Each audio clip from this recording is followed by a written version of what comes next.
Hello, and thank you for tuning in to another episode of Tenani. Last time, we talked about psychological coercion. A type of psychological coercion called emotional blackmail was explored. The first article described emotional blackmail as a form of manipulation used by those who are close to you and know your vulnerabilities and deepest secrets, but use this information to threaten punishment for not doing what they want. Although they may care about you, they use this intimate knowledge to win your compliance and exploit the fact that you value your relationship with them. Emotional blackmailers can be parents, partners, bosses, co-workers, friends, or lovers, and sometimes even strangers. The four phases of emotional blackmail, the FOG, and the tools of the emotional blackmail trade were reviewed, along with tips on how to deal with emotional blackmailers. TIs don't know most of the people involved in the campaign and don't have a relationship with many of them. The TI has a series of forced, antagonistic interactions with the gang stalkers who also try to use emotional blackmail based on the information gathered about the TI. Next, we talked about hypnosis and reviewed some techniques so that you will be able to know if it's being used on you. Gang stalkers use many forms of psychological coercion during their campaigns, and hypnosis has been reported as one of them. Forensic hypnosis has been used in law enforcement for a long time. There are some caveats to its use, so it isn't accepted as standalone evidence. Then there is conversational hypnosis, where a person can be hypnotized without even knowing it. Some of the methods used to bypass the conscience were reviewed. The methods and descriptions of the conversational hypnosis experience were given to help identify if someone is using it on you. Hypnosis is a powerful tool, but it is far from invincible. However, it is still important that those who practice hypnosis never forget that they are dealing with human beings, not objects. Hypnotists need to follow ethical guidelines and bear the great responsibility that comes with hypnosis. If you can't control yourself, you have no business trying to control someone else. Possible charges for gang stalking were briefly reviewed, followed by news reports about a hypnotist who robbed a store using or misusing his skill. Another hypnotist was accused of using hypnosis to molest and rape a minor for several years. To make a distinction between adult bullies and child bullies, adult bullies will now be referred to as browbeaters. The word bully is too closely tied to playground quarrels where kids get pushed around and taunted. Adult bullying use similar tactics, but there are also differences. The vocabulary word for this episode is browbeater. A browbeater discourages or frightens with threats or a domineering manner. An intimidator. It fits adult bullying and helps make the distinction when talking about office mobs and other adult bullying situations. TIs get browbeaten for the majority of the campaign until the gang stalkers think they can escalate it to physical violence without any repercussions. But there are ways to prevent that, and you can listen to the other episodes to help figure out how. Okay? Let's go. Now it's time for FYI, essential information for TIs. It's unknown who is responsible for the gang stalking networks. TIs have different opinions about which groups, departments, or organizations may be taking part in gang stalking. It helps to have some idea about which group TIs think are active in gang stalking and the general reasons why. You're about to receive some information about this right now. The government. Many TIs suspect that the government may be involved in gang stalking. This stems from past covert government operations such as the Tuskegee syphilis study and, of course, MKUltra. Let's go through the different government agencies that are mentioned the most.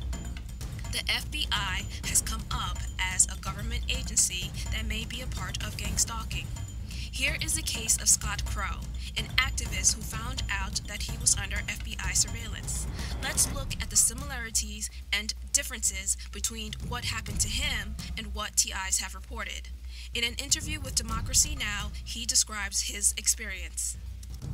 The following comes from FBI to expand domestic surveillance powers as details emerge of its spy campaign targeting activists by Democracy Now! Amy Goodman. One of those activists is Scott Crow, a self-proclaimed anarchist. He has just learned he was targeted by the FBI from 2001 until at least 2008.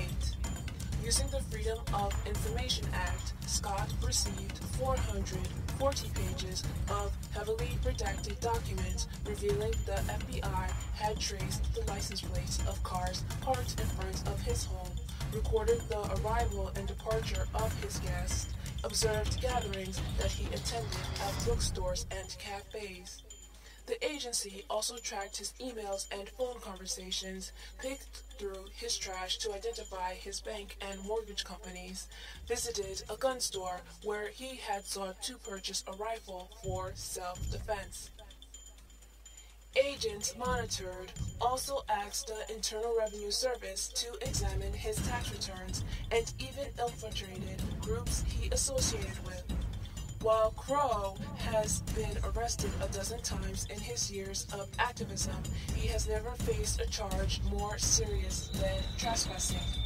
He is among a growing number of people and groups finding themselves on the receiving end of government spying. Well, Scott Crow joins us from Austin, Texas to tell his story. And we're also joined from Washington, D.C. by Mike German, National Security Policy Counsel for the American Civil Liberties Union. He previously served as an FBI agent specializing in domestic counterterrorism from 1988 to 2004. I want to go to Scott Crow to hear a real-life story. Scott, talk about when you first applied under the Freedom of Information Act to get information about whether the FBI was monitoring you. Scott Crow decided to put together a FOIA request for about 30 activists, about 40 organizations, and about 10 events going back to the year 2000 in Austin. We sent it to multiple field offices around the country, and then to see what we'd get back to try to build a picture of what kind of surveillance had been going on if there's other infiltration.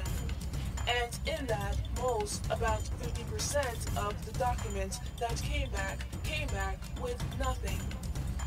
About 30% came back. People came back with a mention, or a group came back with a mention. And then there was two cases. A case with the woman who organized the showdown in Texas, which was an event in 2003. There was about 400 pages of documents. And then mine was a case where they had years of extensive documentation going on. And that was kind of the impetus of it all.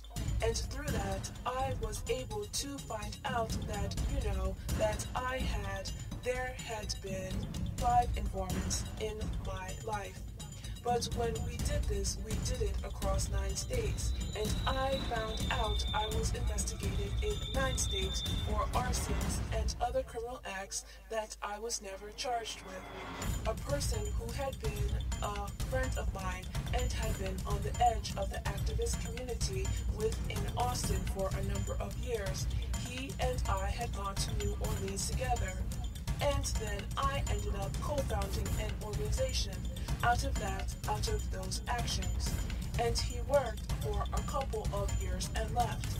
And then he ended up participating in this case with 2 men, where he possibly entrapped them, but definitely provoked them into doing actions that they would not normally have done.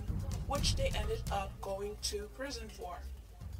And then he came out as an informant, and it turned out he had been investigating a number of us for a number of years. Amy Goodman. So when exactly did you get the documents from the FBI? And talk about the extent that they showed of their surveillance of you. Scott Crow. Well, let me backtrack for a second. I first found out that I was listed as a domestic terrorist in 2006. The FBI, in the way that they ended up dealing with a lot of law enforcement around the country, is they let the local DAs and local law enforcement officers know in different cities. So in 2006, they let the DA in Baton Rouge know, and he let the lawyers know, and the lawyers told me. And that was the first time I ever heard about it, that I was listed as a domestic terrorist and an animal rights extremist. And what it did was it opened up this world of possibilities in this Kafka-esque world, where I am not being formally charged with anything, but all these things are happening. I mean, I could see people sitting in front of my house for years. I mean, all different kinds of cars, and I'm not a paranoid person. I live a very transparent, open glass house, but I could see all these things happening. There was a BOLO that was issued, a Be on the Lookout report that was issued in 2008 in the Austin Police Department that said I might injure police officers, burn down cars, or incite riots. And the way I knew about it is because people from that city that I had worked with told me that they saw this poster with my picture on it. Now, again, I couldn't do anything about this. Well, finally, in 2010, I got these documents that list me as a domestic terrorist since 2001, and it starts. The picture starts to become clearer on all the things that the FBI has been doing across states, across multiple states, to investigate me and to show dissent, basically among local and regional law enforcement. The infiltration happened over and over again in different groups, in different events.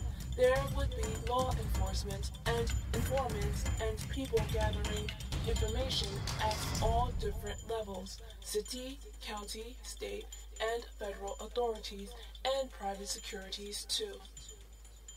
It's a revolving door between that sharing information and all of these things. Going through the trash was a part of it. They investigated me in 9 states, like I said, in 12 field offices. There was 5 informants. There was 1 in Austin, 2 in Houston, 1 in Dallas, and 1 in Detroit. I could only identify 3 of these people. The other ones I can't even identify who they are. People I might have come in contact with over and over again. They sent a letter to the IRS to see if they could get me for tax evasion.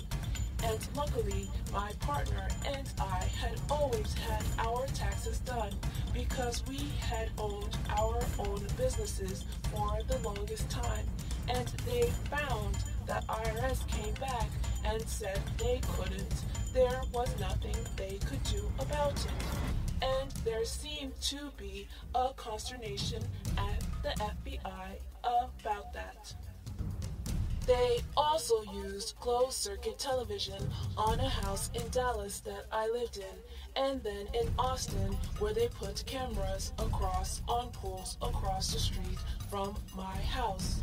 The levels that they went to, I think, are unimaginable to most people because it's what you hear about in movies or what people fear the most about it.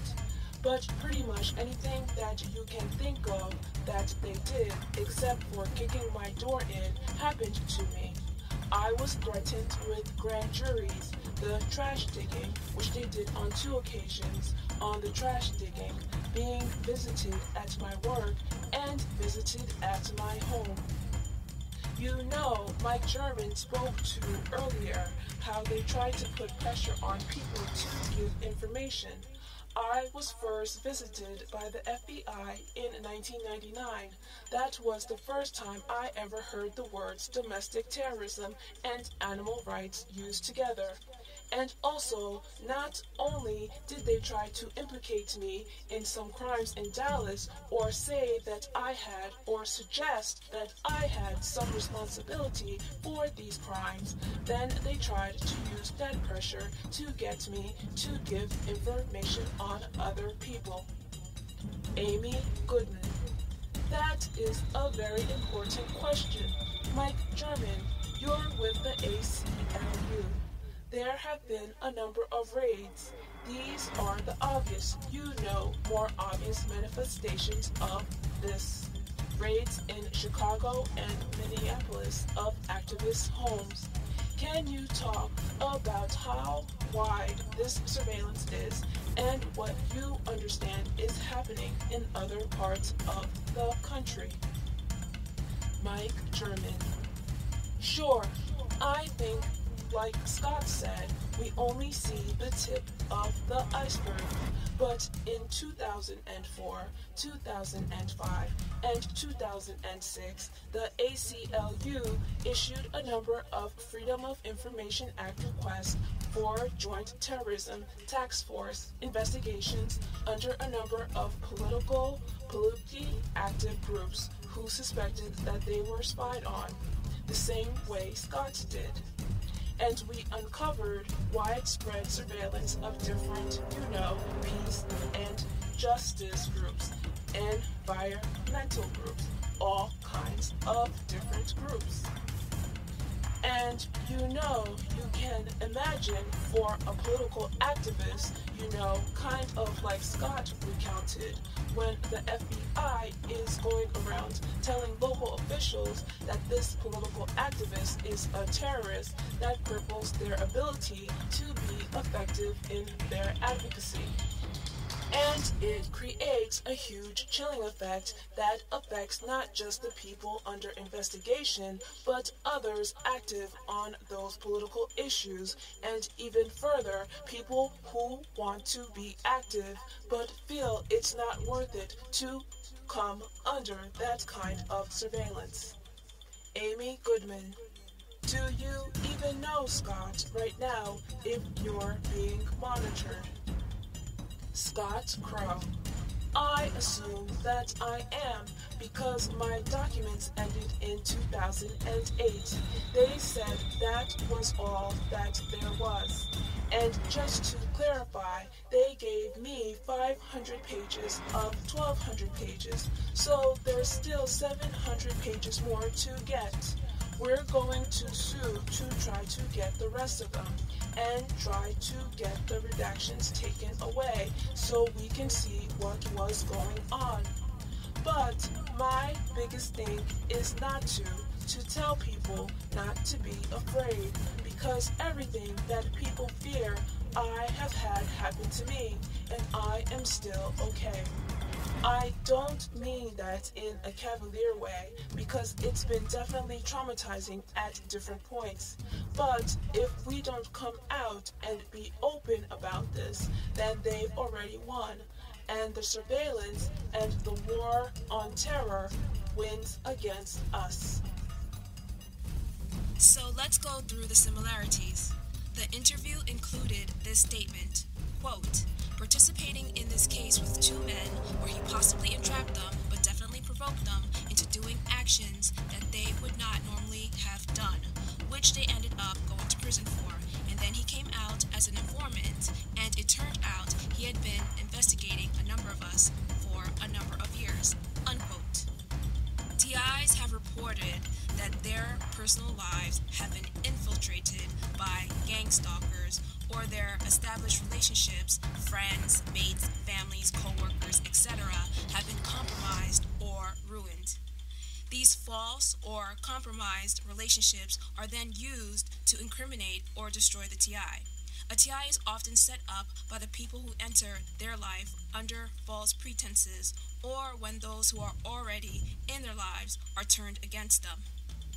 The interview included this statement, quote, "I mean, I could see people sitting out in front of my house for years. I mean, all different kinds of cars, and I am not a paranoid person. I live a very transparent, open glass house, but I could see all these things happening. The picture starts to become clearer on all the things that the FBI has been doing across multiple states, to investigate me and to sow dissent basically amongst local and regional law enforcement." Unquote. TIs have faced vehicular harassment and reported being followed by different cars across states and cities. They have also reported that law enforcement workers either have participated in the campaign or have been biased against them. Gang stalkers sow dissent against the TI among the communities in which the TI enters. The interview included this statement, quote, "The infiltration happened over and over again in different groups, in different events. There would be law enforcement and informants and people gathering information at all different levels, city, county, state, and federal authorities, and private security too. It's a revolving door between that sharing information and all of these things. Going through the trash was part of it. Well, they investigated me in 9 states, like I said, in 12 field offices. There was 5 informants. There was 1 in Austin, 2 in Houston, 1 in Dallas, and 1 in Detroit. I could only identify 3 of these people. The other ones, I can't even identify who they are. People I might have come in contact with over and over again." Unquote. TIs have reported repeat incidents such as these, as well as the disclosure and dissemination of their personal information across these same levels and locations, among others. Some TIs have also reported gang stalkers going through their trash. There was a report of gang stalkers collecting a TI's trash over several months and then dropping it all on the doorstep to let the TI know that they had been collecting the trash. The TI is followed by different gang stalkers who usually identify themselves as gang stalkers, although some who are trying to get information from the TI may not identify themselves right away. But the similarity is that some gang stalkers might be people that the TI may run into over and over again. The interview included this statement, quote, "They sent a letter to the IRS to see if they could get me for tax evasion, and luckily my partner and I had always had our taxes done because we had owned our own businesses for the longest time. And they found the IRS came back and said they couldn't. There was nothing they could do about it." Unquote.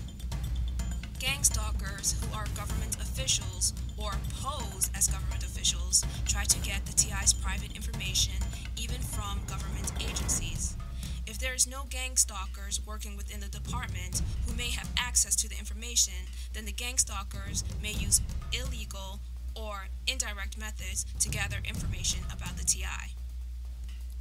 The interview included this statement, quote, "They also used closed-circuit television on a house in Dallas that I lived in, and then in Austin, where they put cameras on poles across the street from my house. The levels that they went to, I think, are unimaginable to most people, because it's what you hear about in movies or what people fear the most about it. But pretty much anything that you can think of that they did, except for kicking my door in, happened to me. I was threatened with grand juries, the trash digging, which they did on 2 occasions on the trash digging, being visited at my work and visited at my home. You know, Mike German spoke to earlier how they tried to put pressure on people to give information." Unquote. The TI is under constant surveillance. The cameras, however, may not only be on the outside of the house, but also inside the house. TIs have reported voyeurism on the part of gang stalkers who go to great lengths to let the TI know that they are watching the TI's every move. TIs have faced the same kinds of threats, workplace harassment, and harassment within their home and neighborhoods. As mentioned before, the TI's friends, families, co-workers, neighbors, and others may be pressured to join the campaign or give information about the TI. The interview included this statement, quote, "And you can imagine, for a political activist, kind of like Scott recounted, when the FBI is going around telling local officials that this political activist is a terrorist, that cripples their ability to be effective in their advocacy. And it creates a huge chilling effect that affects not just the people under investigation, but others active on those political issues, and even further, people who want to be active but feel it's not worth it to come under that kind of surveillance." Unquote. Misinformation and defamation are part of the gang stalking campaign. The things done during the campaign are meant to silence the TI and those who would support the TI. It's obvious now that there is validity in many of the TI's claims. Keep in mind that if government organizations can do these things, so can copycat groups. Let's review some differences. The interview included this statement, quote, "So in 2006, they let the DA in Baton Rouge know, and he let the lawyers know, and the lawyer told me. And that was the first time I ever heard about it, that I was listed as a domestic terrorist and an animal rights extremist. And the way I knew about it is because people from the city that I had worked with told me that they saw this poster with my picture on it. Well, finally, in 2010, I get these documents that list me as a domestic terrorist since 2001, and it starts." Unquote. TIs usually aren't directly informed that they are a TI or placed on a list to be targeted. Usually people involved in the campaign don't tell the TI directly about the campaign or activities in the campaign. Crow mentioned that the FBI visited him earlier. It is rare in a gang stalking campaign for a direct and open interaction or interrogation to happen between the gang stalkers and the TI. It is usually veiled communications or directed conversation. The stalking is usually revealed through a series of odd and disturbing events. The gang stalkers don't approach the TI and say, "Hi, I'm Jane Gang Stalker, and you have been put on the list for a multi-stalking campaign. I'll be taking part in that campaign and need to ask you a few questions." Joe gang stalkers won't say that either. Gang stalkers can be considered domestic terrorists because of their activities. This gang stalking network could be called the American Al-Qaeda. The only difference is that in the Middle East, bombings have become the common terror method, but here, the domestic terrorists do everything but use bombs. One of the goals of this network is to drive their targets to violence. There isn't much difference between the workplace and school shootings instigated by this network and the suicide bombings used by the terrorists abroad. Both result in the destruction and death of innocent people. There are differences between activists who fight for the rights and liberties of others and gang stalkers engaged in purely terrorizing activities against innocent people.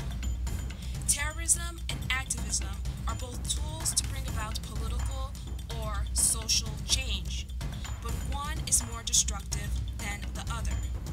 Activists usually engage in progressive activities that benefit society and make the world a better place. Gang stalkers and activists are not the same thing. It appears that Crow didn't know that he was under surveillance until he got the documents from the FBI. He suspected he was, but didn't really know for sure.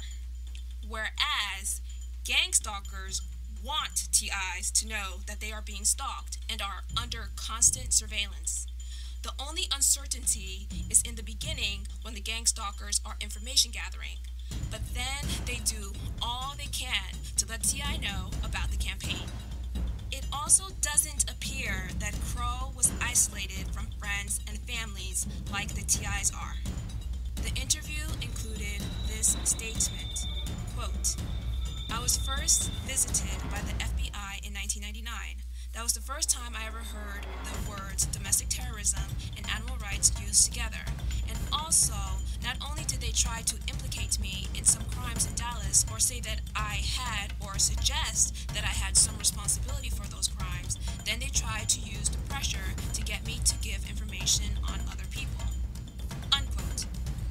TIs are usually the sole targets in the campaign and aren't pressured to give information about others. A TI is mainly pressured to give information about him or herself. The interview included this statement, quote, "There have been a number of raids. These are the obvious, more obvious manifestations of this. Raids in Chicago and Minneapolis of activist homes. Sure, I think like Scott said, we only see the tip of the iceberg, but in 2004, 2005, and 2006, the ACLU issued a number of Freedom of Information Act requests for Joint Terrorism Task Force investigations against a number of politically active groups who suspected that they were spied on the same way Scott did. And we uncovered widespread surveillance of different, peace and justice groups, environmental groups, all kinds of different groups." Unquote. This mentions that the FBI targeted groups. In gang stalking, usually an individual is targeted and isolated. TIs need to be careful because gang stalkers are so deceptive. It is possible that there is no FBI involvement. It is possible that the FBI could be involved. It is also possible that there is a subset of the FBI that are involved in gang stalking and not the whole department. As investigations, information, and evidence are gathered, it will be more clear what is really going on. Next up is the CIA, which is on the list mainly because of the infamous MK Ultra experiments. Here is a bit about MK Ultra. The following comes from Project MK Ultra by Wikipedia.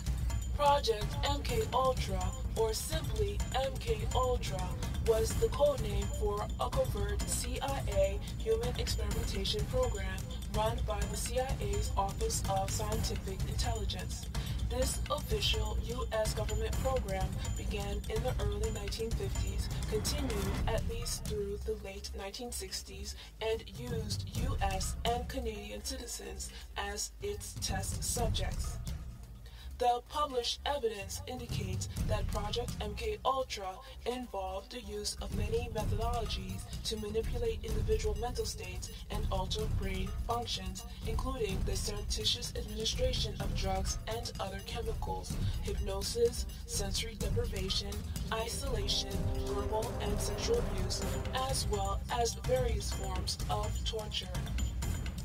Project MK Ultra was first brought to wide public attention in 1975 by the U.S. Congress through investigations by the Church Committee and by the Presidential Commission known as the Rockefeller Commission.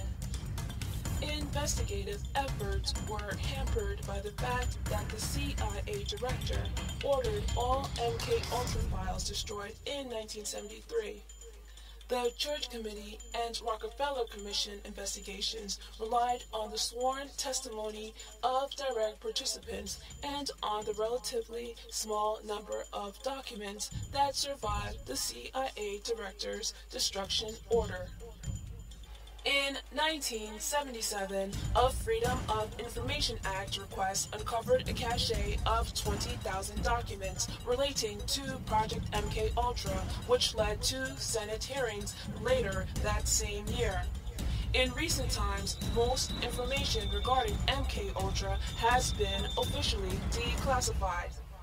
Although the CIA insists that MK-Ultra type experiments have been abandoned, a 14-year CIA veteran has stated in various interviews that the CIA routinely conducts disinformation campaigns and that CIA mind control research continued. In a 1977 interview, he specifically called the CIA claim that MK-Ultra was abandoned a cover story.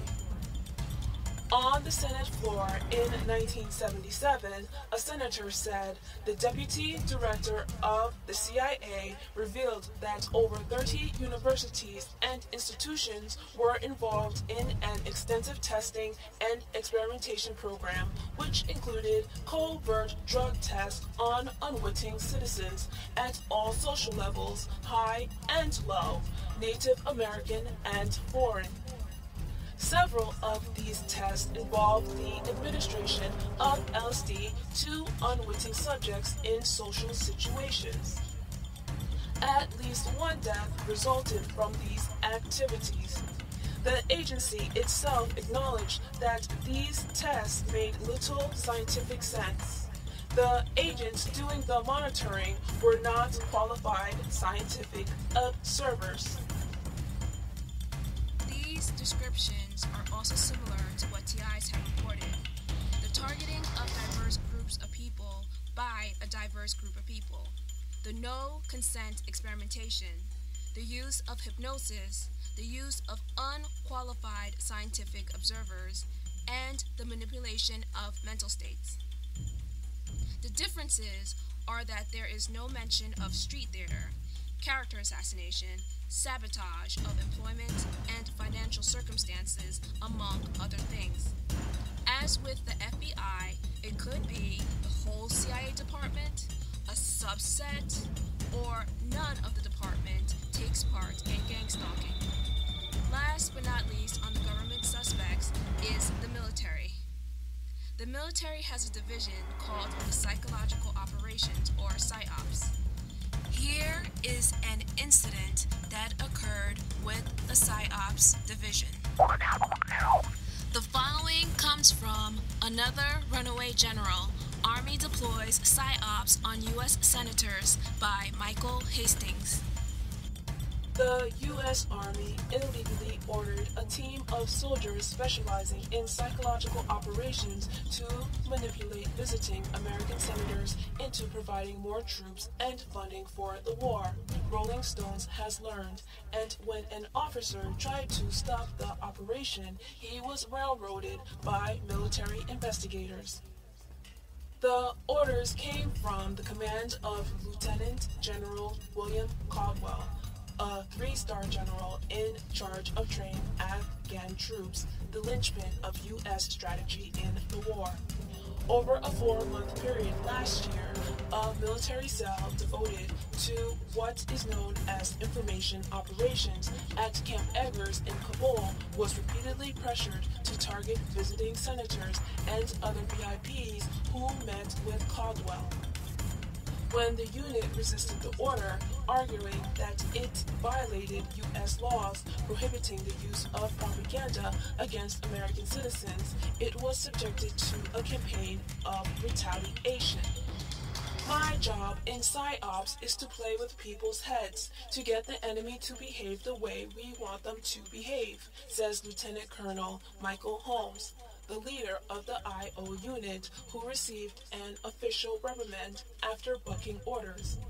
I'm prohibited from doing that to our own people. When you ask me to try to use these skills on senators and congressmen, you're crossing a line. The list of targeted visitors was long. According to the interviews with members of the IO team and internal documents obtained by Rolling Stone. Those singled out in the campaign included Senators John McCain, Joe Lieberman, Jack Reed, Al Franken, and Carl Levin. Rep. Steve Israel of the House Appropriations Committee, Admiral Mike Mullen of the Joint Chiefs of Staff, the Czech ambassador to Afghanistan, the German Interior Minister, and a host of influential think tank analysts. The incident offers an indication of just how desperate the U.S. command in Afghanistan is to spin American civilian leaders into supporting an increasingly unpopular war. According to the Defense Department's own definition, PsyOps, the use of propaganda and psychological tactics to influence emotions and behaviors, are supposed to be used exclusively on hostile foreign groups. Federal law forbids the military from practicing PsyOps on Americans, and each defense authorization bill comes with a propaganda rider that also prohibits such manipulation. Everyone in the PsyOps, Intel, and IO community knows you're not supposed to target Americans, says a veteran member of another PsyOps team who has run operations in Iraq and Afghanistan. It's what you learn on day one. When Holmes and his four-man team arrived in Afghanistan in November 2009, their mission was to assess the effects of U.S. propaganda on the Taliban and the local Afghan population. But the following month, Holmes began receiving orders from Caldwell's staff to direct his expertise on a new target, visiting Americans. At first, the orders were administered verbally. According to Holmes, who attended at least a dozen meetings with Caldwell to discuss the operation, the general wanted the IO unit to do the kind of seemingly innocuous work usually delegated to the 24 members of his public affairs staff, compiling detailed profiles of the VIPs, including their voting record, their likes and dislikes, and their hot-button issues. In one email to Holmes, Caldwell's staff also wanted to know how to shape the general's presentation to the visiting dignitaries and how best to refine our messaging. Congressional delegations, known in military jargon as COTELs, are no strangers to spin. U.S. lawmakers routinely take trips to the front lines in Iraq and Afghanistan, where they receive carefully orchestrated briefings and visit local markets before posing for souvenir photos in helmets and flak jackets. Informally, the trips are a way for generals to lobby congressmen and provide first-hand updates on the war. But what Caldwell was looking for was more than the usual background briefings on senators. According to Holmes, the general wanted the IO team to provide a deeper analysis of pressure points we could use to leverage delegation for more funds. The general's chief of staff also asked Holmes how Caldwell could secretly manipulate U.S. lawmakers without their knowledge. How do we get these guys to give us more people? He demanded. What do I have to plant inside their heads? According to experts on intelligence policy, asking a PsyOps team to direct its expertise against visiting dignitaries would be like the president asking the CIA to put together background dossiers on congressional opponents. Holmes was even expected to sit in on Caldwell's meetings with the senators and take notes without divulging his background. Putting your propaganda people in a room with senators doesn't look good, says a leading military analyst. It doesn't pass the smell test. Any decent propaganda operator would tell you that. At a minimum, the use of the IO team against U.S. senators was a misuse of vital resources designed to combat the enemy. It cost American taxpayers roughly $6 million to deploy Holmes and his team in Afghanistan for a year. But Caldwell seemed more eager to advance his own career than to defeat the Taliban. We called it Operation Fourth Star, says Holmes. Caldwell seemed far more focused on the Americans and the funding stream than he was on the Afghans. We were there to teach and train the Afghans, but for the first 4 months, it was all about the U.S. Later, he even started talking about targeting the NATO populations. At one point, according to Holmes, Caldwell wanted to break up the IO teams and give each general on his staff their own personal spokesperson with PsyOps training. It wasn't the first time that Caldwell had tried to tear down the wall that has historically separated public affairs and PsyOps, the distinction the military is supposed to maintain between informing and influencing. After a stint as the top U.S. spokesperson in Iraq, the general pushed aggressively to expand the military's use of information operations. During his time as a commander at Fort Leavenworth, Caldwell argued for exploiting new technologies like blogging and Wikipedia, a move that would widen the military's ability to influence the public, both foreign and domestic. According to sources close to the general, he also tried to rewrite the official doctrine on information operations, though that effort ultimately failed. In recent months, the Pentagon has quietly dropped the nefarious-sounding moniker PsyOps in favor of the more neutral MISO, short for Military Information Support Operations.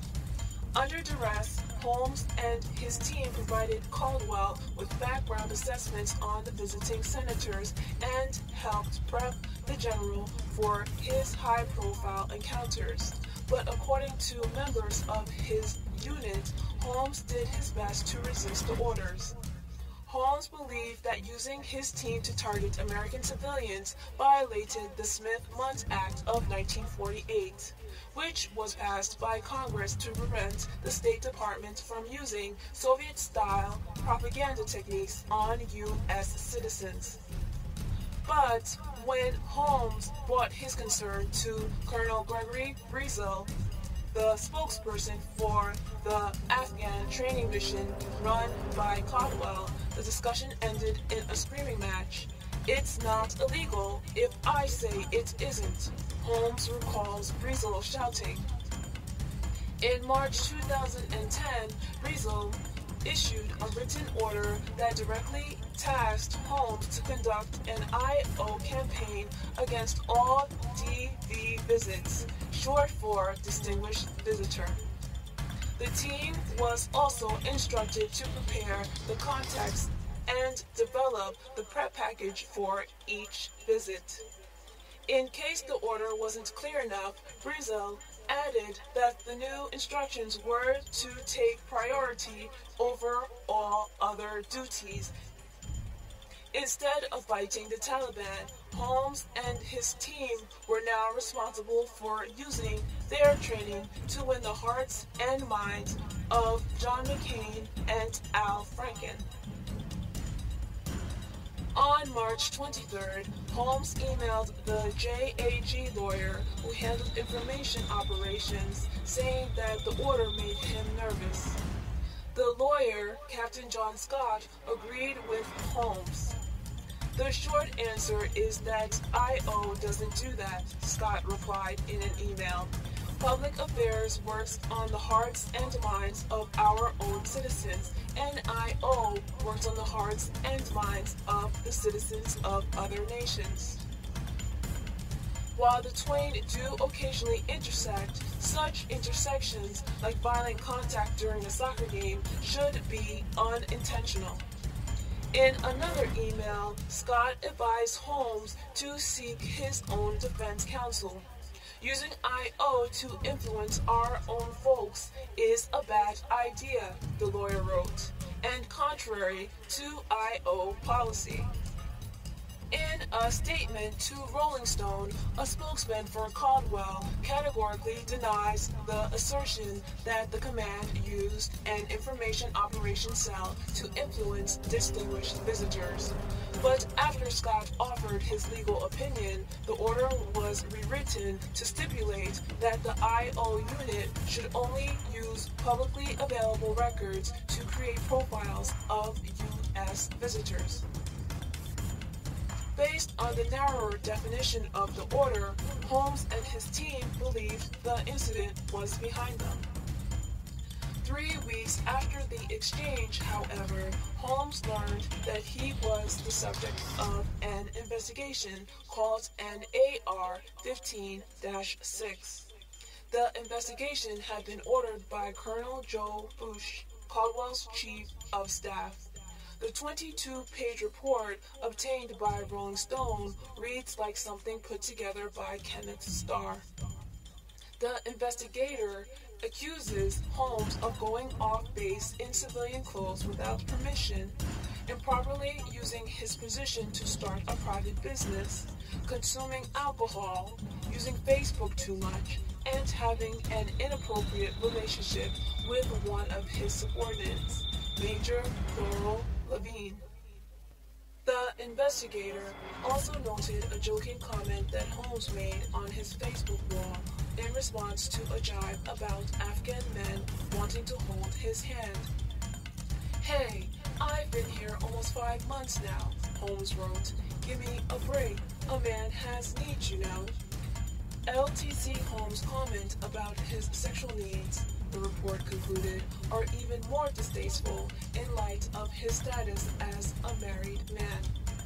Both Holmes and Levine maintained that there was nothing inappropriate about their relationship and said that they were waiting until after they left Afghanistan to start their own business. They and other members of the team also say that they had been given permission to go off post in civilian clothes.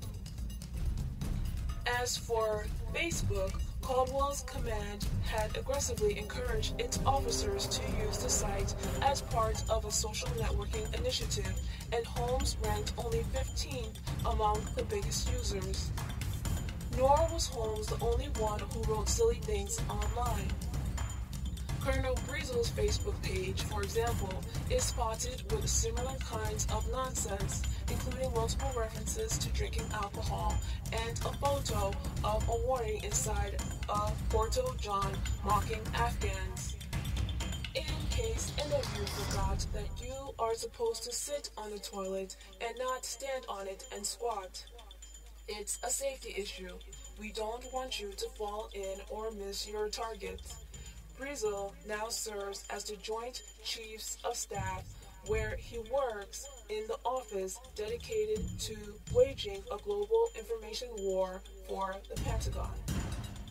Following the investigation, both Holmes and Levine were formally reprimanded. Holmes, believing that he was being targeted for questioning the legality of waging an IO campaign against U.S. visitors, complained to the Defense Department's Inspector General. 3 months later, he was informed that he was not entitled to protection as a whistleblower because the JAG lawyer he consulted was not designated to receive such communications.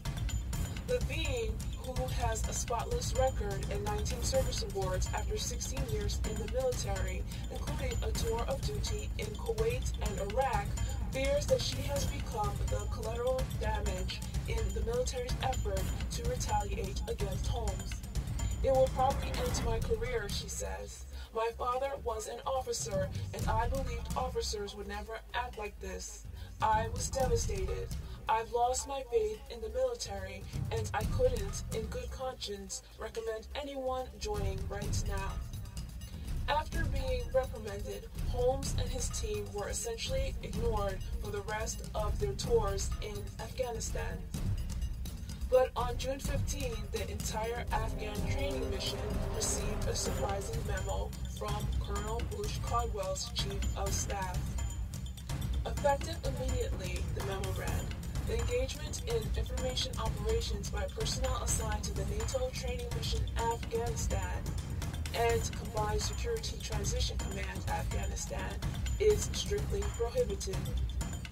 From now on, the memo added, the Information Operations Cell would be referred to as the Information Engagement Cell. The IE's mission? This cell will engage in activities for the sole purpose of informing and educating U.S., Afghan, and international audiences. The memo declared, in short, that those who had trained in PsyOps and other forms of propaganda would now officially be working as public relations experts, targeting a worldwide audience. As for the operations targeting U.S. senators, there is no way to tell what, if any, influence it had on American policy.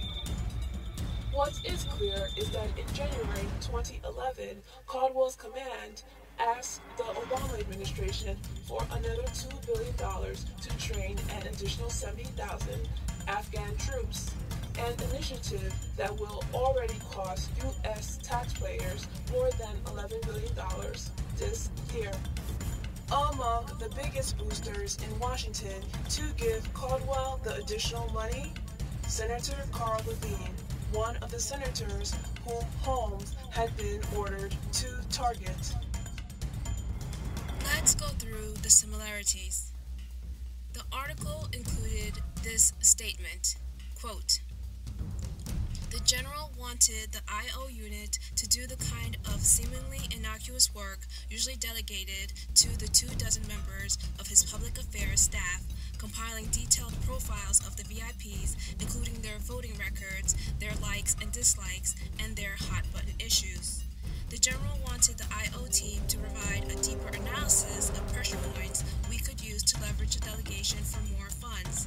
The general's chief of staff also asked Holmes how Caldwell could secretly manipulate the U.S. lawmakers without their knowledge. How do we get these guys to give us more people? He demanded. What do I have to plant inside their head? Holmes was even expected to sit in on Caldwell's meetings with the senators and take notes without divulging his background." Unquote. The TIs face the same kind of information gathering. The gang stalkers especially seek the TI's hot buttons in order to manipulate the TI into violent behavior, suicide, or induce insanity. They do this seemingly innocuous work through direct or indirect conversations with the TI and try to get close to TI, not revealing their true intentions, of course. They use the information as leverage against the TI in an attempt to enter the TI's life instead of standing on the outside looking in. The gang stalkers then try to plant ideas of violence, suicide, mental illness, and other harmful things into the TI's head. They usually do this while pretending to be decent people. The article included this statement, quote, "Levine, who has a spotless record and 19 service awards after 16 years in the military, including a tour of duty in Kuwait and Iraq, fears that she has become the collateral damage in the military's effort to retaliate against Holmes. It will probably end my career," she says. "My father was an officer, and I believed officers would never act like this. I was devastated.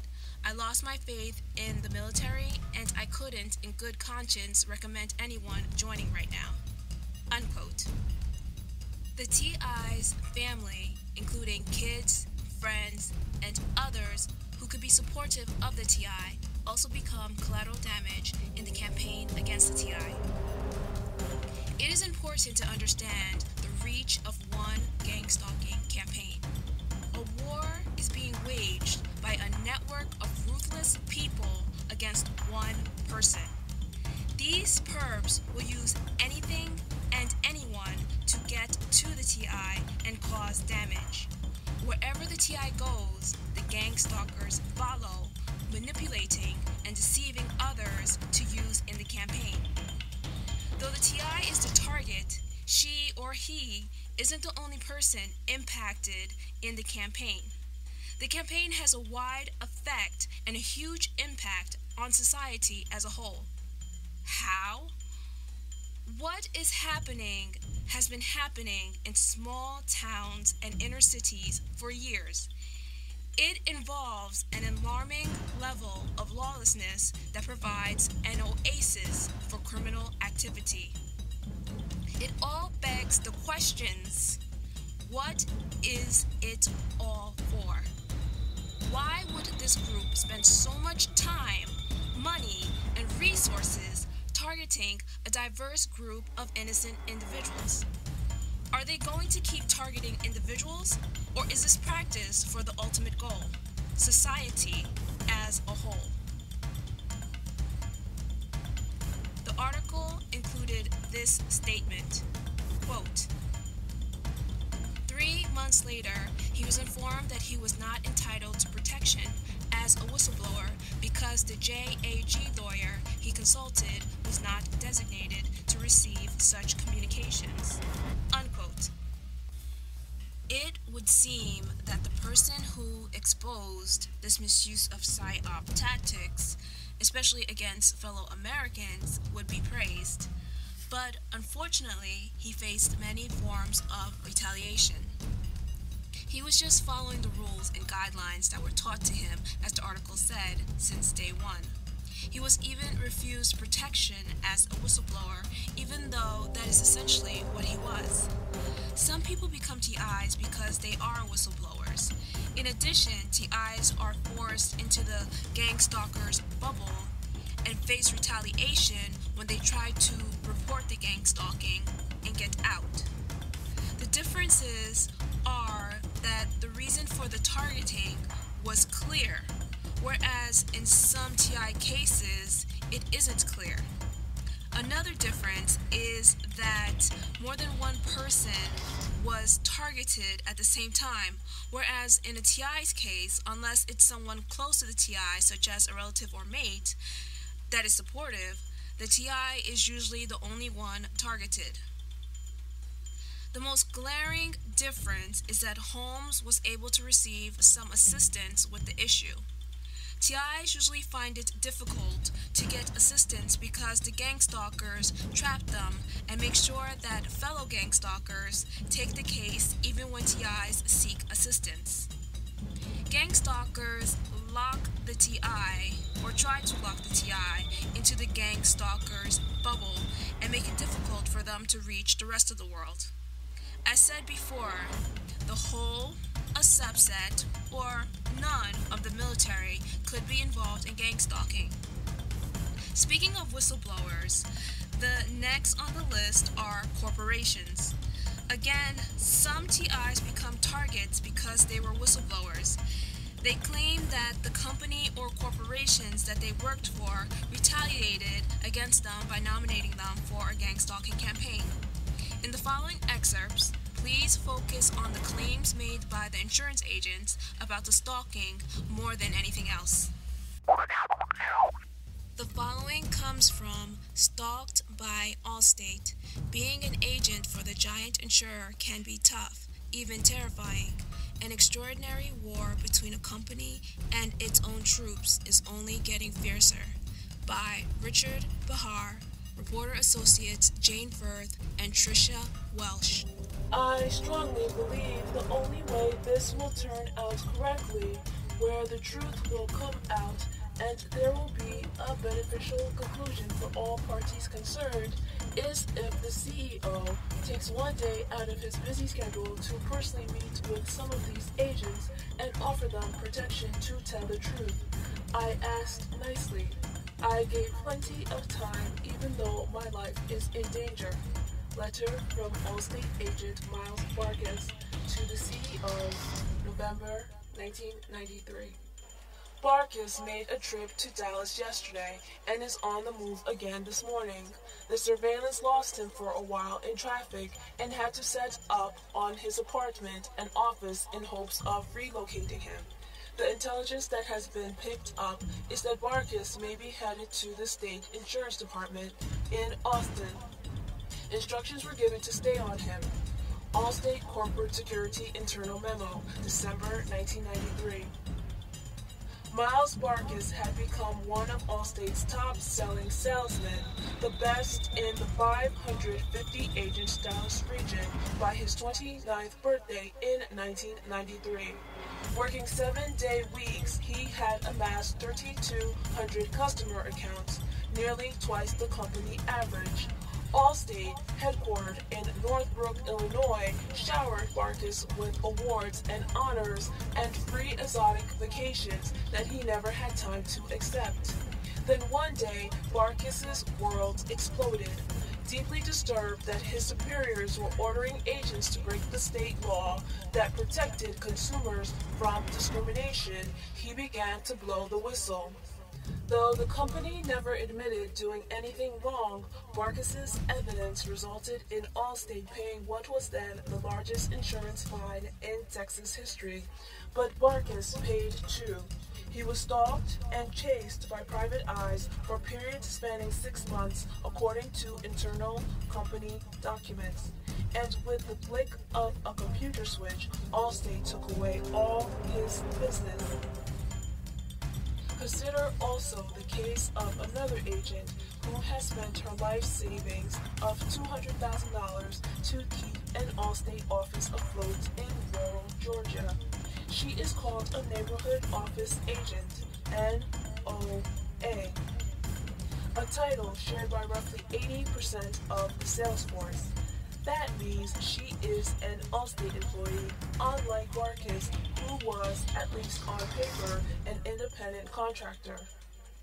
Even so, when she started in 1989, her manager told her to expect to break even in a few months and to earn a 6-figure income by 1991, provided she plowed her own bucks into the company's business, money she had saved from 20 years of working at Sears Roebuck, Allstate's former parent. She received awards and accolades from Allstate for her performance, but internal documents suggest she was doomed to fail. A cash flow analysis done for her benefits by Allstate in 1991, when she was supposed to have reached 6-figure pay, predicted she would have to invest as much as $100,000 just to run the office and pay herself a small salary for the next 3 years. When Allstate refused to give her a copy of the analysis, claiming it was inaccurate, she began pleading and complaining to her superiors. When that got her nowhere, she began filing lawsuits and organizing agents around the country to do the same. Last year, she and other witnesses began to observe strange vehicles staking out her office. Police traced one of them, a silver van with smoked windows and a Florida license plate, to a surveillance agency that says it handles only insurance-related investigations for Allstate and other companies. Such are 2 skirmishes in Allstate's continuing war with its agents, featuring private eyes, high-speed chases, nasty lawsuits, and threats of violence. It is one of the ugliest worker management face-offs in a major U.S. company, and it is only getting worse. While the company insists relations with its agents are excellent, war is not too strong a term for the situation. A senior Allstate executive has used it internally to characterize the relationship. How bad is it? Confidential employee opinion surveys reveal that nearly 2/3 of employees are not confident the company tells them the straight story. The surveys were conducted on 4 occasions since early 1994 with consistent results within Allstate's personal property and casualty unit, which generates nearly 80% of the corporation's sales.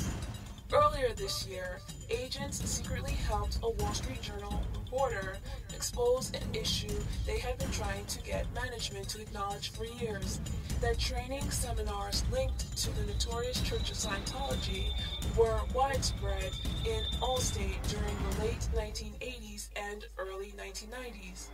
In Florida, agents are attempting to unionize. In New York, some struggling agents filed a class action racketeering suit against Sears. A judge dismissed it in March, and the agents are appealing.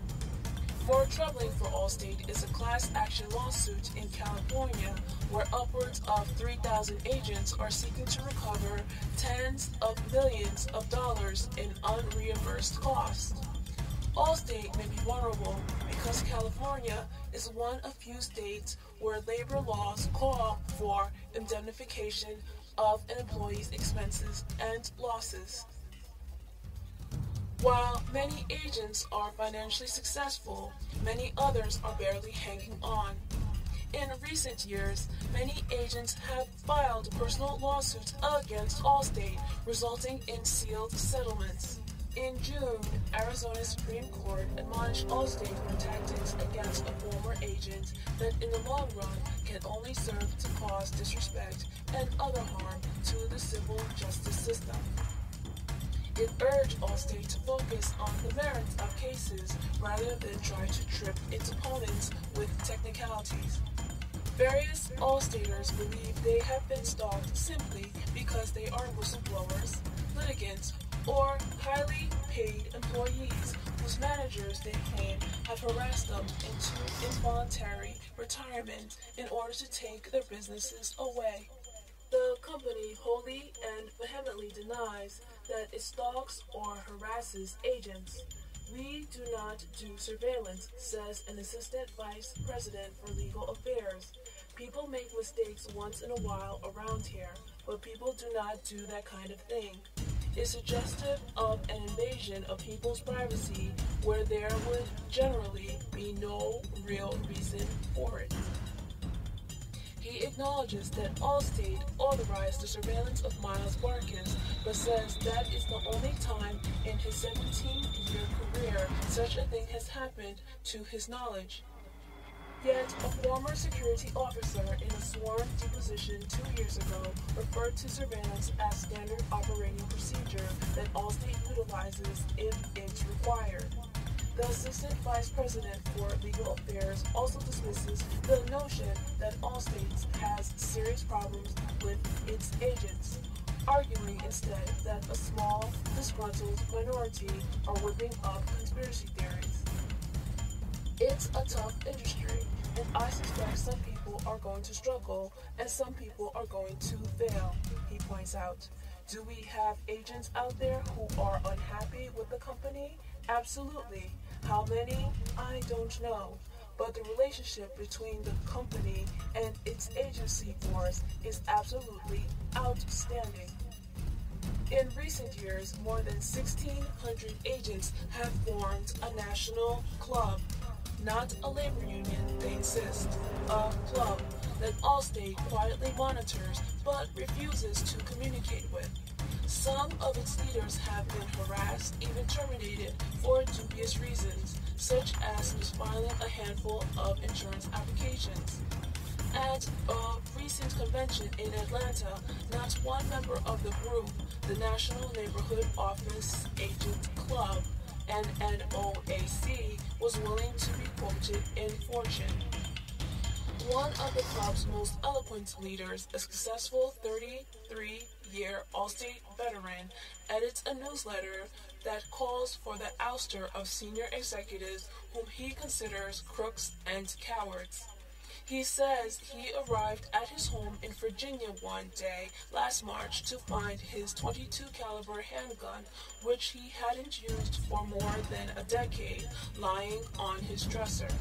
The gun's chamber had 4 spent cartridges. In his closet, a row of pants had bullet holes through their backsides. He believes the shooting incident is related to his activities on behalf of the NNOAC, that somebody was trying to scare him into silence, but he has no proof and Allstate denies any involvement. He refers to the past 10 years at Allstate as a decade of deceit, and writes that if the good hands people are to prevail in the struggle, then those responsible for the turmoil, the deceit, and deception must depart. Those corporate executives who feel they are above the law in pursuit of the bottom line are liabilities. They constitute a clear and present danger to all employees of the company and to the insuring public. The NNOAC is the group to which a senior executive drafted the letter urging cooperation and peace. But in the letter's final draft, the CEO and his colleagues watered down the language dramatically, removing all references to things like storms and wars and healing and urgency. Inaccurate hyperbole in their view. At that point in time, we were a newly public company, explains an Allstate lawyer. So for securities reasons, for a lot of different reasons, the choice of wording is very delicate. In the end, it didn't matter. The CEO wound up deep-sixing the peace talks altogether. Allstate has developed a new concept, the neighborhood exclusive agent, which requires employees to pay 100% of their expenses in return for higher commissions and the opportunity to own their customer accounts after 5 years. Most agents aren't buying. For one thing, NEAs can be terminated at any time without cause, and any part of their contract can be changed. Only 10% of agents are NEAs, but it's clearly the wave of the future since new hires are given no choice. Miles Barkis of Dallas is one of those agents who like the sound of the NEA deal. Intensely driven, he was hired as an NOA in 1988, built a staff of 5, and plowed most of his income back into the business. He willingly became an NEA in 1992, but soon concluded Allstate wasn't living up to its end of the bargain. A private letter ruling from the IRS states that for Allstate to obtain certain tax breaks, NEAs must be free to run their agencies with no direction from Allstate. Yet Barkis was still being required to attend meetings, meet sales quotas, and submit his staff to sales training sessions. He began to complain. The final straw for Barkis came when he realized that agents were being required to discriminate against people with spotless driving records in violation of Texas law. For instance, the law clearly stated that single people or people with prior insurance could not be denied standard rates on that basis.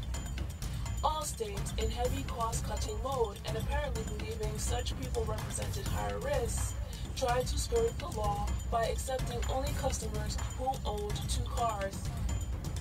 When the state nixed that loophole, Allstate created another. It excluded people who lived in apartment buildings without covered parking garages. Customers they did accept were placed in the highest risk bracket available, paying double what others paid for the same insurance. Allstate decided that it would cheat to beat its competitors. Barkis says, they are crooks because they broke the law and cowards because they couldn't admit it. If everyone just worked together honestly, we could have destroyed the competition. In early November 1993, Barkis decided to lodge a formal complaint against his regional managers through Allstate's We Care program, which supposedly assures whistleblowers confidentiality.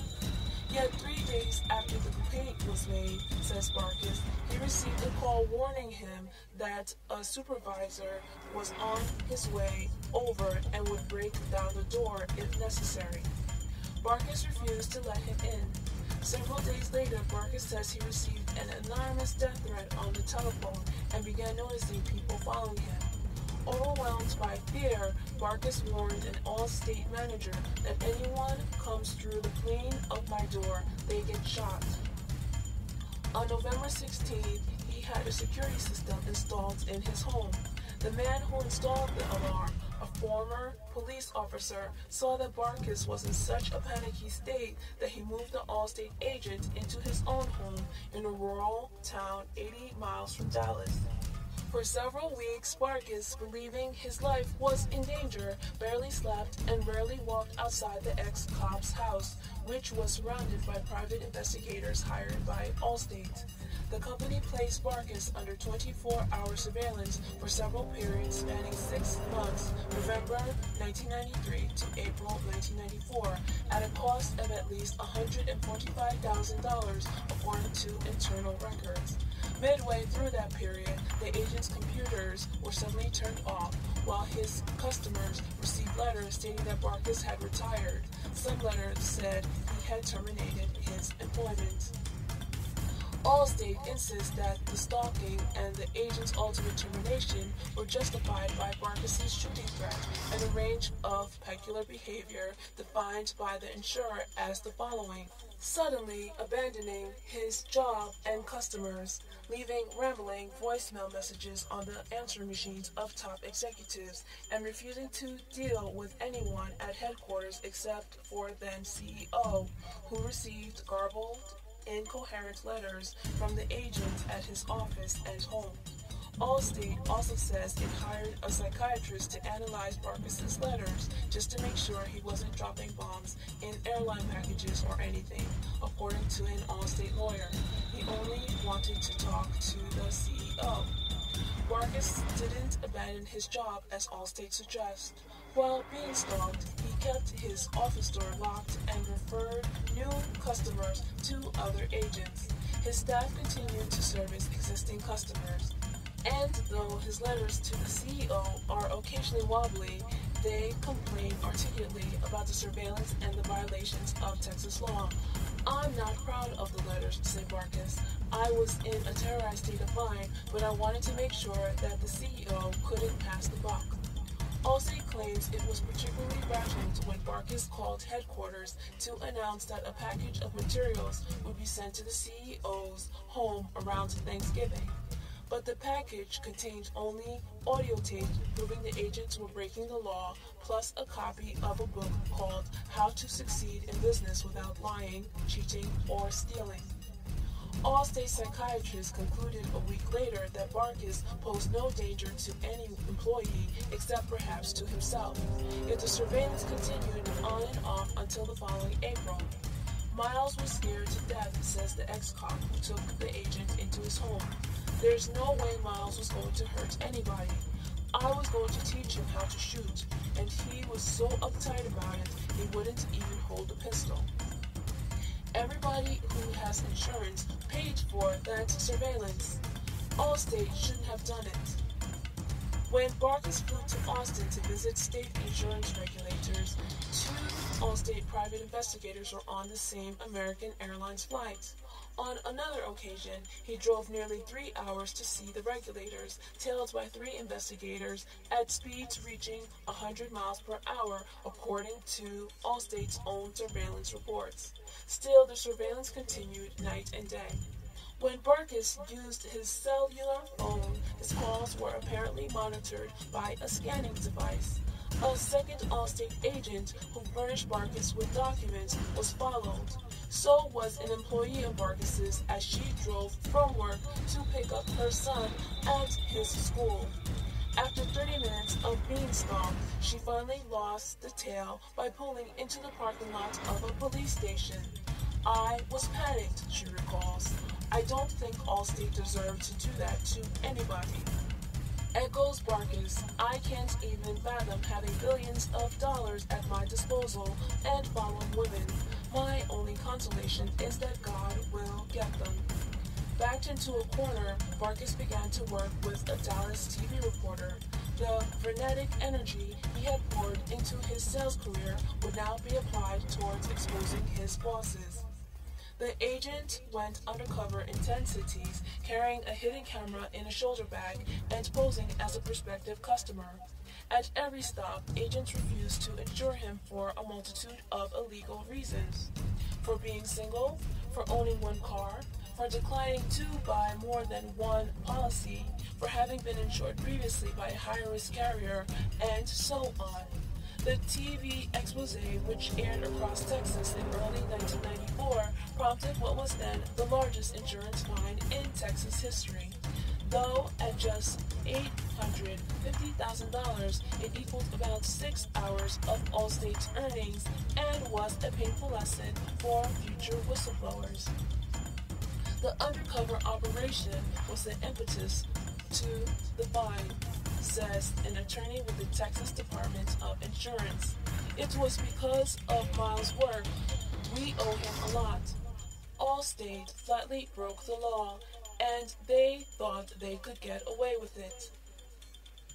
Allstate agreed to pay the fine without conceding guilt. The company then canceled its advertising with the TV station and sent a letter to policyholders promising to eliminate any lingering misconceptions among its agents about what the rules were. But while the letter suggests agents were skirting the law on their own, company memos clearly show that Allstate directed them to do so. Allstate's surveillance of Barkus is itself under investigation by the Texas Board of Private Investigators, a state agency. One reason is that Barkus's credit report was pulled on 3 occasions by 2 companies that have since been linked to a group of Dallas private investigators. When the companies could not justify pulling the reports, their relationship with a major credit agency was terminated. It is a violation of federal law for credit reports to be obtained for improper purposes. All state officials say they are not aware of any reason why Barkus's credit reports would have been gathered. Barkus is suing Allstate and believes he is still being harassed.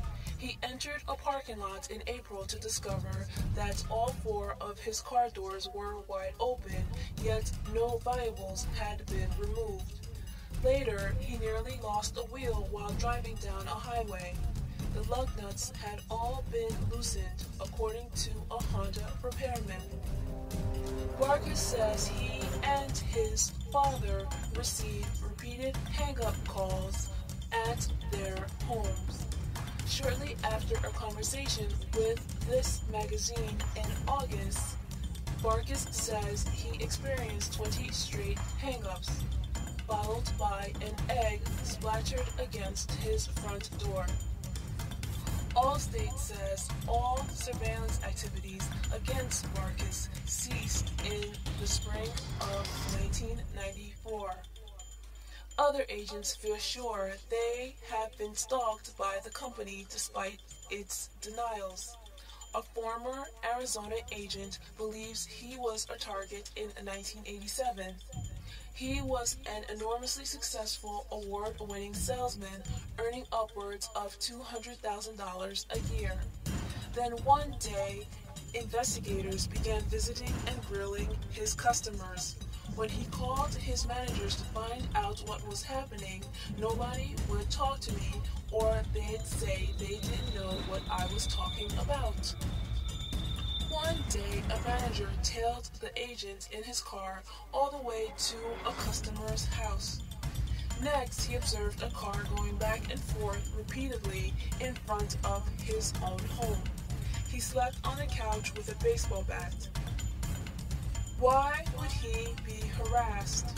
Last year, in a tape-recorded statement for an unrelated lawsuit, a former high-ranking manager admitted that he was targeted for termination because he was highly compensated.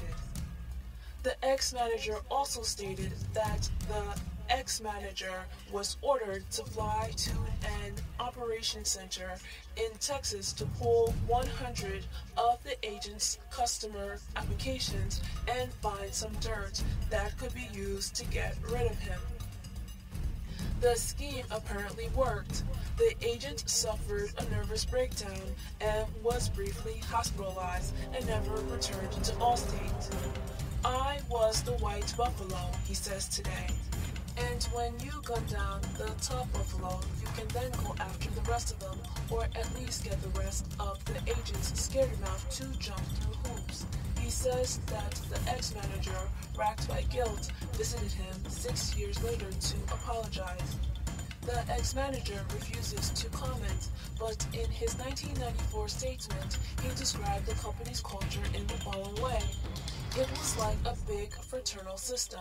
I mean, you either played the game their way by their rules, or you got dealt a bad hand, or you got eliminated from the game. It's just the way it worked. A former Nevada agent had a similar experience. The agent has a box in his home stacked with 24 trophies and plaques from Allstate. A 3-inch thick loose leaf binder is filled with letters from management dated 1976 through 1991, praising the agent for his performance. His 3,000 customers provided him with an annual income of $150,000. He was a very good agent, recalls his former immediate manager, who now works for Metropolitan Life. When he worked for me, he produced, he wrote good quality, he was profitable, and he retained a lot of his business. But the agent had infuriated a number of higher-ups. When the company issued an underwriting guideline, he would verify its legality with insurance regulators. Treasonous behavior at a place like Allstate. He was even threatening to steer customers to regulators when he felt they were improperly rejected by Allstate's underwriting department. An internal document in 1989 states that he either needs to join the program or get out of the way. Payback time began several months after his manager left Allstate in 1991. He says a new manager began to target him, over-scrutinizing his work, soliciting customer complaints, and cutting him off from communicating with a major claim center. He was also subjected to a massive corporate security probe and repeated audits. To protect himself, the agent secretly tape-recorded more than 700 of his conversations with colleagues. In early 1992, he sued the company and went on stress leave. He never returned. Meanwhile, Allstate created a 12-page single-space job in jeopardy report. Virtually every petty disagreement with a customer was transformed by management into a career-threatening violation by the agent, whether he was involved in the incident or not. Observes an ex-manager, I thought it was unusual that in a short period of time they had written the agent up. I had absolutely no complaints about him. Allstate denies that the agent was placed under surveillance, but family members and neighbors strongly dispute that. His cousin, an Army officer, claims he himself was stalked while living at the agent's house in 1992. The agent's daughter, then 15, filed a police report in November 1992 claiming she was followed to school. She says for years she suffered from nightmares. I would dream that men were taking away my little sister. She says today, after I was followed, I wouldn't go anywhere by myself, like to the bathroom in a restaurant or to the mall. The agent says he continues to be plagued in his sleep. I still have nightmares of Allstate management coming after me, he says. I was one of their biggest producers in the state, and I couldn't understand what was happening. After viewing a videotape deposition of an Allstate security officer in 1993, the agent's daughter insisted he was one of her stalkers. So did a neighbor who provided a sworn statement to that effect. He put a newspaper in front of his face, but I was close enough to see exactly who he was, she recalls. There's no doubt in my mind. I worked in a bank years ago, and we were told how to observe people. The security officer, who has since died, admitted to investigating the agent, but denied conducting any physical surveillance. Allstate says the security officer was dying of cancer at the time of the deposition and was thus unrecognizable from the videotape. He was a mere shadow of himself, said an Allstate lawyer. He was a skeleton. Two of the agent's lawyers claim they were placed under surveillance by Allstate earlier this year. One says that during the month-long trial in Reno, she was regularly stalked, was subjected to repeated hang-up calls in the middle of the night, and even had wooden nails wedged into one of her tires, causing a slow leak. She slept with a snub nose .38 caliber pistol by her side. During the day, she kept an assistant in her hotel room to guard her files and computer. In one instance, she says a white truck followed her to an automatic bank teller where she parked and climbed out of her car. The truck stopped on the far side of the lot where a man donning a cap and sunglasses climbed out and began talking on a cellular phone. She immediately jumped back into her car and raced to her hotel, the white truck in hot pursuit. I don't know whether they were trying to get into my room or just make me uneasy, she says. Maybe they were hoping I would stay awake at night, unable to sleep. In another instance, says the lawyer, she was stalked on a snowy Friday night on the long, mountainous drive from Reno to her home in California. For having the nerve to sue them, I have been followed and I have been harassed, she says, adding that she's worried it could happen again. I have a family of 5 and I don't want to be harassed by them anymore. Allstate vehemently denies stalking or harassing any of the agent's lawyers. It flabbergasts me that 5 months after the trial, I'm now first hearing that they thought we had them under surveillance, says an Allstate attorney. I was there for most of the trial. If they really believed that Allstate was surveilling them, why would they not have called me? Or why didn't they run to the Nevada police and complain? Responds the lawyer. Would he have done anything about it to assist us? Did they do anything about it when the agent complained about the surveillance? Instead, what they did was make a motion to suppress the evidence so that it would never be brought before the jury. Though much of the acrimony at Allstate has involved NOAs, the best cost-sharing agents instituted 10 years ago, not all of it has. Nearly 1,300 Allstate agents have refused to convert to NOA entrepreneurship. They work in Sears stores or company-owned offices where all their overhead is paid for, but many of them complain of harassment for failing to convert. One such agent of Central Florida has worked for 18 years for Allstate. He and his 2 partners claim that in recent years they have suffered continuous audits and verbal abuse from managers. For failing to become an NOA, the agent is not permitted to purchase Yellow Pages display ads, which help draw customers. And yet, catch-22, he is threatened with termination for not meeting production quotas. Earlier this year, he decided he had had enough. He filed several discrimination complaints with the Federal Equal Employment Opportunity Commission. Allstate was alerted to the complaints in April. A month later, he noticed a strange-looking car, low to the ground, tinted windows, 2 antennas, passing outside his home. 90 minutes later, he hopped into his pickup truck to run an errand. Suddenly, after 2 blocks, the odd car was following him. He pulled into the shopping center and entered a store to buy aspirin. When he got back behind the wheel, he soon spotted his stalker making a swift turn from a vacant corner of the lot. Allstate denies putting a tail on him. It also denies it ordered the surveillance of the Georgia agent who was stalked by a silver van that police traced to an insurance-related investigative outfit that has done work for the company. At the same time, she had been organizing fellow agents into a RICO suit against Sears. Encouraged by 6-figure promises, she herself has sunk more than $200,000 into her Allstate agency since she began in 1989. She's apparently doing okay, says an Allstate attorney. She's still there, but just barely.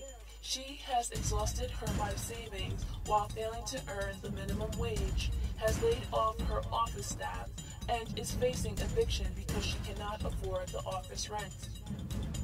Given what's taken place over the past 10 years at Allstate, it's little wonder that so many agents are bitter. Their cynicism is fueled by superiors who try to tell them what opinions they should hold when they complete their confidential surveys. If you can mark your survey as overall satisfied, all things considered, it will reinforce your own attitude positively and add to your success, wrote Allstate's top New York official in a letter to employees last year.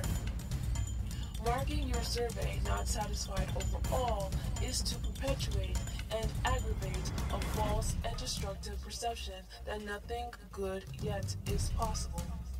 Many employees who answered their surveys positively were given a free day off. Allstate's top regional official in Dallas wrote a similar note to his employees. Many of you feel we, the management team, are not giving you the straight story, he observed. He then instructed underlings who could not answer their opinion surveys in a positive way to call him directly on a special street story hotline. This story is from 1995. Gang stalking was reported at that time and much earlier too. Since this article was written at a time when Allstate was undergoing huge changes, the issues may have been worked out by now. So this is not about Allstate's past challenges. This article serves simply as a case study where the focus is on the similarities and differences between the former insurance agent's experiences with stalking and that reported by the TIs. Let's go through the similarities.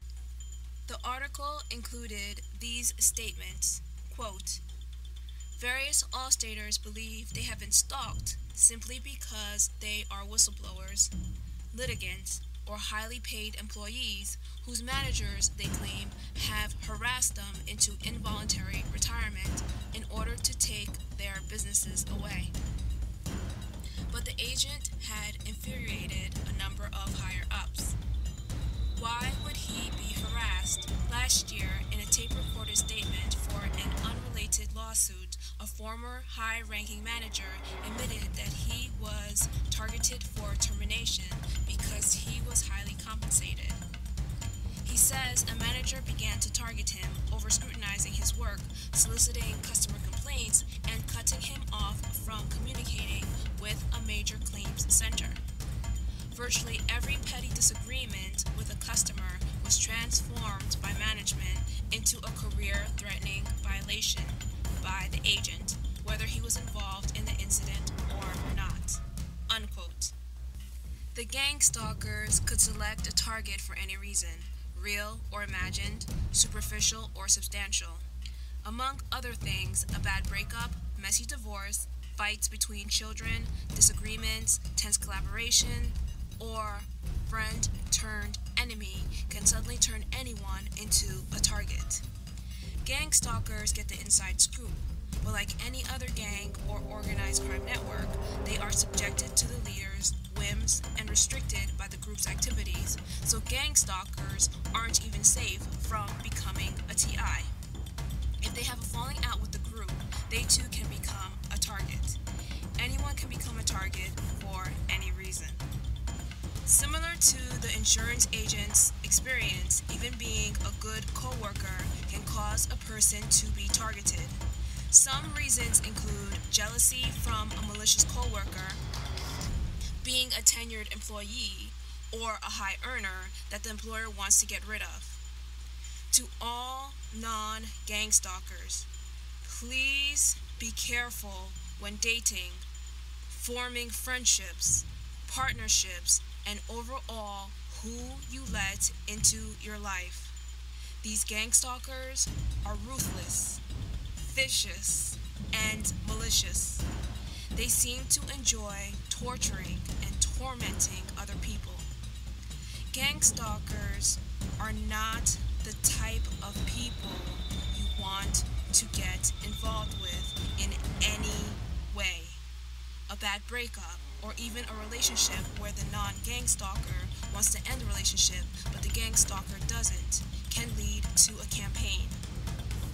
Since law enforcement is not investigating gang stalking at the moment, it is even harder to tell if your potential mate, business partner, friend, co-worker, or whatever is involved in these activities.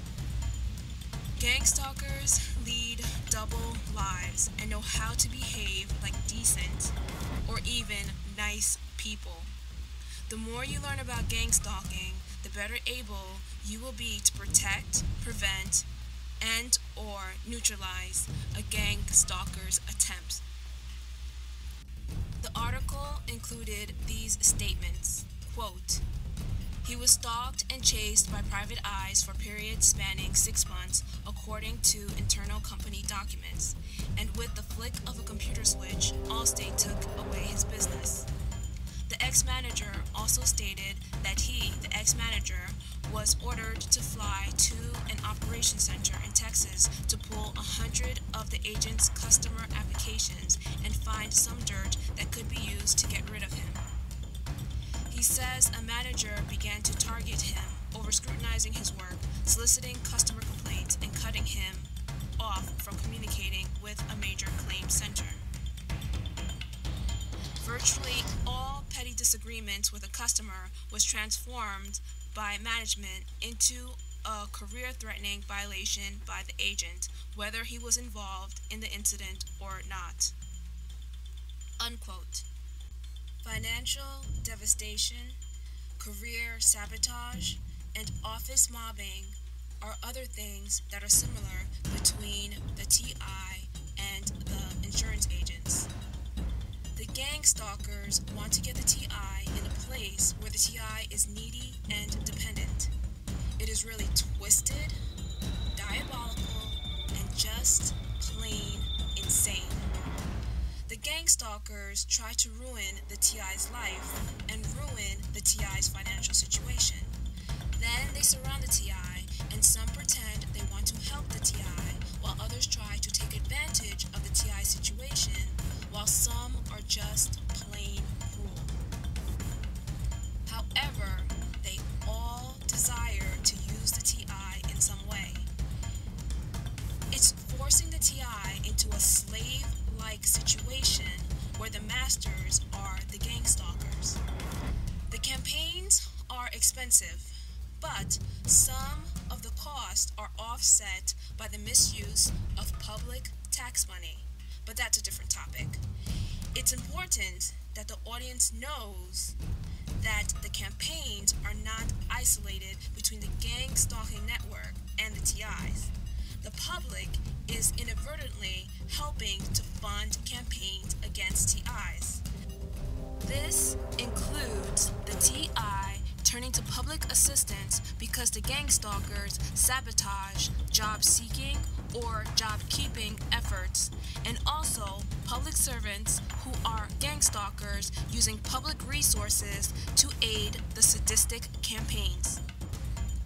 The article included these statements, quote, "Allstate insists that the stalking and the agent's ultimate termination were justified by Barkis's shooting threat and a range of peculiar behavior defined by the insurer as the following: suddenly abandoning his job and customers, leaving rambling voicemail messages on the answer machines of top executives, and refusing to deal with anyone at headquarters except for then CEO, who received garbled, incoherent letters from the agent at his office and home." Allstate also says it hired a psychiatrist to analyze Barkis's letters, just to make sure he wasn't dropping bombs in airline packages or anything. And though his letters to the CEO are occasionally wobbly, they complain articulately about the surveillance and the violations of Texas law. "I'm not proud of the letters," says Barkis. "I was in a terrorized state of mind, but I wanted to make sure that the CEO couldn't pass the buck." Unquote. The gang stalkers usually claim that there is something wrong with the TI after tormenting the TI into a terrorized state of mind. This is part of the effort to discredit the TI so that others won't believe his or her claims. Notice that in an effort to make it official, a psychiatrist was hired to try to make a diagnosis that the insurance agent was mentally ill. Notice too that the stalking and termination was all blamed on the insurance agent. It was made to appear that the insurance agent was the threat and the harmful one, not the other way around. Gang stalkers do the same thing to the TI. They harass and torment the TI, but make it seem as if the TI is the one who is dangerous. They get off on fooling the audience in this way, so as not to blow their cover. The article included these statements, quote, "When Barkis flew to Austin to visit state insurance regulators, 2 Allstate private investigators were on the same American Airlines flight. On another occasion, he drove nearly 3 hours to see the regulators, tailed by 3 investigators at speeds reaching 100 miles per hour, according to Allstate's own surveillance reports. Still, the surveillance continued night and day. When Barkis used his cellular phone, his calls were apparently monitored by a scanning device. A second Allstate agent who furnished Barkis with documents was followed. So was an employee of Barkis's as she drove from work to pick up her son at his school. After 30 minutes of being stalked, she finally lost the tail by pulling into the parking lot of a police station. I was panicked," she recalls.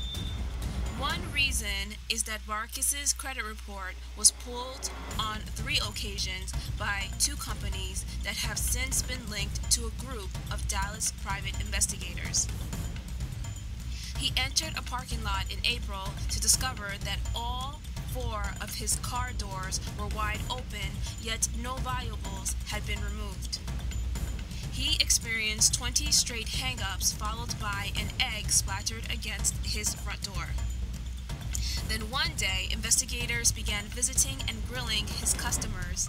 When he called his manager to find out what was happening, nobody would talk to me, or they'd say they didn't know what I was talking about.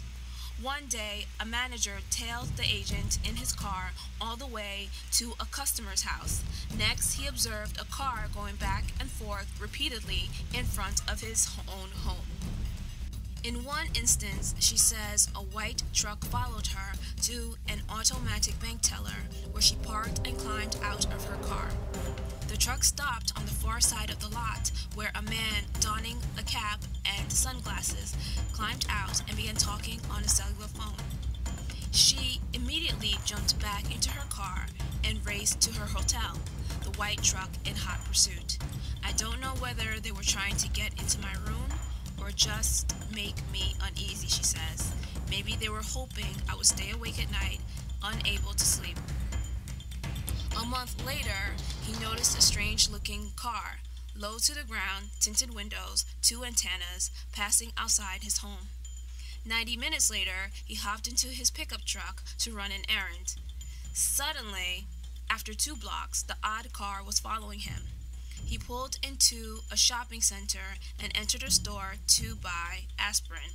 When he got back behind the wheel, he soon spotted his stalker making a swift turn from a vacant corner of the lot. Allstate denies putting a tail on him. Unquote. These statements are similar or exactly like what TIs have reported. Vehicular harassment is common in gang stalking campaigns. Following the TI on flights, to hotels, or to different locations, phone taps, prying into the TI's personal and financial information are also common in the campaigns. The article included this statement, quote, "The scheme apparently worked. The agent suffered a nervous breakdown, was briefly hospitalized, and never returned to Allstate. I was the white buffalo," he says today. And when you gun down the top buffalo, you can then go after the rest of them, or at least get the rest of the agents scared enough to jump through hoops. Unquote. The gang stalkers' main goals are to get the TI to become violent, insane, or suicidal. As you can see, the tactics used against the insurance agent worked, and it was used to get others to be more subordinate. This is also an illustration of the ripple effect of bullying, where the audience fears the bully after witnessing what was done to the victim. The The article included this statement, quote, "The ex-manager refuses to comment, but in his 1994 statement, he described the company's culture in the following way. It was like a big fraternal system. I mean, you either played the game their way, by their rules, or you got dealt a bad hand, or you got eliminated from the game. It's just the way it worked. An internal document in 1989 states that he either needs to join the program or get out of the way." Unquote. The purpose was for the insurance agent to get with the program. It is possible that the TI is being forced to get with the program. It's also possible that the gang stalkers eventually want the rest of society who isn't on their program to get with their program so that they don't have to sneak around anymore. It would be a complete disaster and dangerous if the gang stalkers are able to convert the rest of society to their program. The article included this statement, quote, "The company denies that the agent was placed under surveillance, but family members and neighbors strongly dispute that. His cousin, an Army police officer, claims he himself was stalked while living at the agent's house in 1992. The agent's daughter, then 15, filed a police report in November 1992 claiming she was followed to school. She says for years she suffered from nightmares. I would dream that men were taking away my little sister, she says today. After I was followed, I wouldn't go anywhere by myself, like to the bathroom, in a restaurant, or to the mall. The agent says he continues to be plagued in his sleep. I still have nightmares of Allstate management coming after me, he says. I was one of their biggest producers in the state, and I couldn't understand why this was happening." Unquote. The insurance agent's family was also targeted. This is similar to the TIs who report that their kids are harassed and sometimes attacked by adult gang stalkers or the gang stalkers' kids. Let's review the differences. The article included this statement, quote, "He was stalked and chased by private eyes for periods spanning 6 months according to internal company documents." Unquote. This company documented only 6 months of abuse. TIs are usually harassed for years. A gang stalker once told a TI that the campaign lasts a lifetime. Other differences are that the insurance agents weren't isolated from their friends and families. There was no mention of street theater or the use of prompts. There was no report of cameras within the home. Next on the list are hate groups, neighbors, and local law enforcement. The following comes from Interracial Couple Harassed by Neighbors Claim Police Discrimination by Mary Shelton. Lynette Weaver and Larry Stapleton moved to Hemet hoping to live a peaceful life with their children. Instead, what the interracial couple said they have experienced is an ongoing harassment campaign against them by several of their white neighbors. The couple took their complaints to the Riverside County Sheriff's Department Hemet Station, and instead of receiving assistance, the couple said they received even more harassment from deputies and supervisors assigned to that station. Weaver and Stapleton have been living in their home in Hemet since 2004 with their children. She is white, he is black. Together, they are the only interracial family on their street, but did not have any serious problems where they lived until several neighbors moved onto the street within the past year. Problems, they said, continued even as deputies not only told them there was nothing they could do to help them, but who they claim harassed them. The Sheriff's Department doesn't want to talk to our witnesses, Stapleton says. Not ever. This behavior allegedly increased in intensity after the couple filed citizen complaints against several deputies, which were sent to the department's administrative headquarters in Riverside. The couple had received a letter after filing the complaint that it was being investigated by supervisors working at the same station that staffed the deputies under investigation on the complaint. At one point, Weaver said a deputy had told her that he would find whatever he could to get her. When Weaver complained about this to the captain, she said that he admitted that it happened, but the deputy had taken it a different way. How else could you take it, Weaver said. Now, Weaver sits in jail in Banning, separated from her husband and children, and facing 15 felonies of perjury, offering false evidence, and preparing false records in relation to what she said were temporary restraining orders she had filed against her neighbors. According to Weaver and Stapleton, these individuals had harassed them and used racist slurs in their presence. Several interactions with their neighbors were documented by the couple, including through audio recording. However, the judge who heard Weaver's restraining order case was not interested in listening to or considering any of their evidence. Stapleton said through a phone call last week that Weaver was arrested after deputies showed up at their residence one evening, allegedly because one of their cars was illegally parked in the street. He had asked the deputies who arrived what had happened, and they had said nothing, and Weaver was told to put his hand behind his back by the deputies.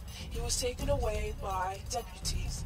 Stapleton's teenage son was also arrested for allegedly making a terrorist threat and taken to the Southwestern County's juvenile facility.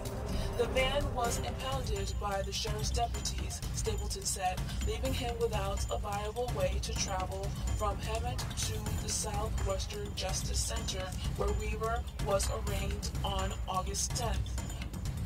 Her bail was set by a judge at $25,000. The Riverside County District Attorney's Office confirmed that a case had been filed against Weaver, but said that no prosecutor had been assigned to the case and probably would not be until the preliminary hearings was held. It is currently scheduled for August 22nd. The office could offer no further information on the case. Attempts to reach the Riverside County Sheriff's Department Hammond Station were unsuccessful. A representative contacted by telephone at the Riverside County Sheriff's Department Administrative Headquarters in Riverside was unable to provide a contact number for the Hammond Station since the transfer of Bernie. In several interviews, the couple related encounters they had with the deputies from the Hammond station, including several incidents when they had called the station for assistance. In one incident, on May 3rd, the couple said that a neighbor driving a car across the street backed into their own car while their children were inside of it. Weaver said the sheriff's deputy came out but wouldn't help them and told them he didn't believe the neighbor had done it, even though the color of paint on their car matched that of the car that allegedly hit them. However, later that month, when the neighbor said that Stapleton threw a rock at the neighbor's car, the Hammond deputies sent the case to the Riverside County District Attorney's Office, where it was filed as a misdemeanor. An incident occurred, Weaver said, when racial slurs were spray painted on their property. The sergeant came out and said that nothing could be done about it because it was not a crime. Weaver has filed small claims cases against the neighbors and won them.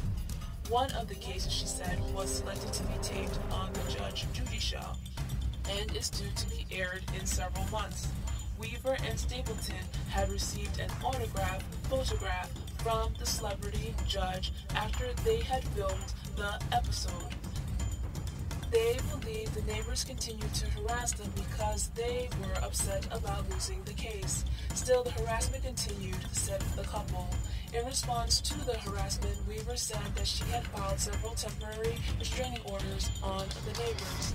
Weaver said that police officers from the Hammond substation continued to harass her and her husband after they came looking for a signature on a proof of service on a temporary restraining order she had filed against her neighbor. They compared signatures by the woman who signed it, and they were similar. But then they went over to Weaver and asked her for her copy. They returned 4 hours later with the document with an additional page attached to it with the word fraud on it. The night after that, a police car showed up in front of her residence and shone a spotlight on it. After her husband went outside, the car reversed and left the streets. Not long after that, Weaver was arrested. The couple has reported these incidents to other agencies, including the State Attorney General's Office and the Department of Justice, they said. Stapleton is frustrated by the experience he and Weaver have gone through as the only interracial couple on their street in Hammond, and he recalled all the deputies, squad cars, and helicopters which had come to his residence the night they took Weaver away. All this to arrest a girl on false charges, Stapleton said. It just makes no sense. This article has so many similarities to what TIs have reported. It shows how different groups, in this case neighbors, hate groups, and law enforcement, can join together to target a person or a family. This story is an almost perfect example of some of the things that happens in most TI cases. So let's go over the differences. One difference is that TIs are a diverse group of people, and targeting isn't based solely on ethnicity, at least not in most cases. The second is that the couple was able to get some assistance with the issues. There was no mention of street theater, the use of prompts, or cameras within the home. I would like to add another group to the list: human traffickers. It is possible that gang stalking is linked to other crimes such as human trafficking. The methods used to terrorize victims of human trafficking have remarkable similarities to the experiences reported by TIs. Please see the video, Similarities Between Gang Stalking and Human Trafficking, on ProtectLifeNow's YouTube channel for more information. Some other suspected groups are cults, copycat civilian groups, Satanists, pagans, Illuminati, religious organizations, neighborhood watch programs, and others. There is also speculation that this may be the notorious secret society. While it's uncertain if this is the secret society at work, it is definite that this network is a psycho society. In conclusion, it could be all of these, some of these, one of these, or none of these groups. When gang stalking is exposed, it will become clearer who is behind it. If you have essential information for TIs, please email ProtectLifeNow@yahoo.com. Now it's time for a commercial break. Has business been slow? Do you want to attract more customers to your establishment? Hire a TI entourage. If hiring a celebrity is too expensive for your budget, a TI may be a more affordable option. Let me explain. Businesses sometimes hire celebrities to make an appearance at their stores, party, clubs, etc. in order to draw more crowds. The TI entourage works the same way. When a TI makes an appearance at your event or business, gang stalkers will follow in tow.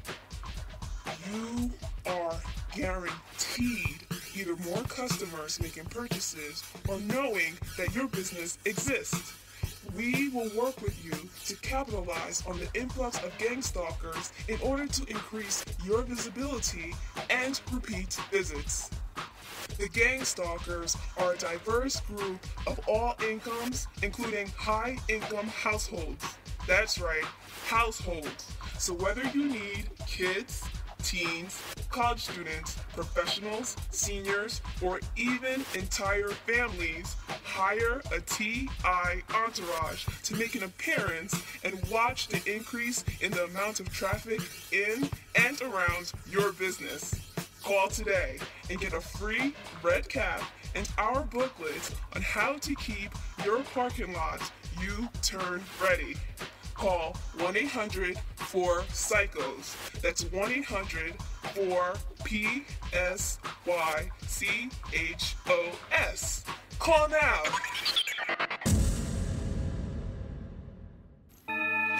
TIs, it's time to know thy enemy.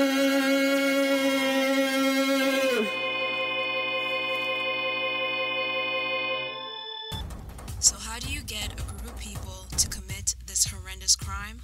Start with groupthink. The following comes from Groupthink by Wikipedia. Groupthink is a psychological phenomenon that occurs within groups of people. It is the mode of thinking that happens when the desire for harmony in a decision-making group overrides a realistic appraisal of alternatives. Group members try to minimize conflict and reach a consensus decision without critical evaluation of alternative ideas or viewpoints. Antecedent factors such as group cohesiveness, structural faults, and situational context play into the likelihood of whether or not groupthink will impact the decision-making process. The primary socially negative cost of groupthink is the loss of individual creativity, uniqueness, and independent thinking. Symptoms. To make groupthink testable, Irving Janis devised 8 symptoms indicative of groupthink. Type 1. Overestimations of the group, its power, and morality. 1. Illusions of invulnerability, creating excessive optimism and encouraging risk-taking. 2. Unquestioned belief in the morality of the group, causing members to ignore the consequences of their actions. Type 2. Closed-mindedness. 1. Rationalizing warnings that might challenge the group's assumptions. 2. Stereotyping those who are opposed to the group as weak, evil, biased, spiteful, impotent, or stupid. Type 3. Pressures toward uniformity.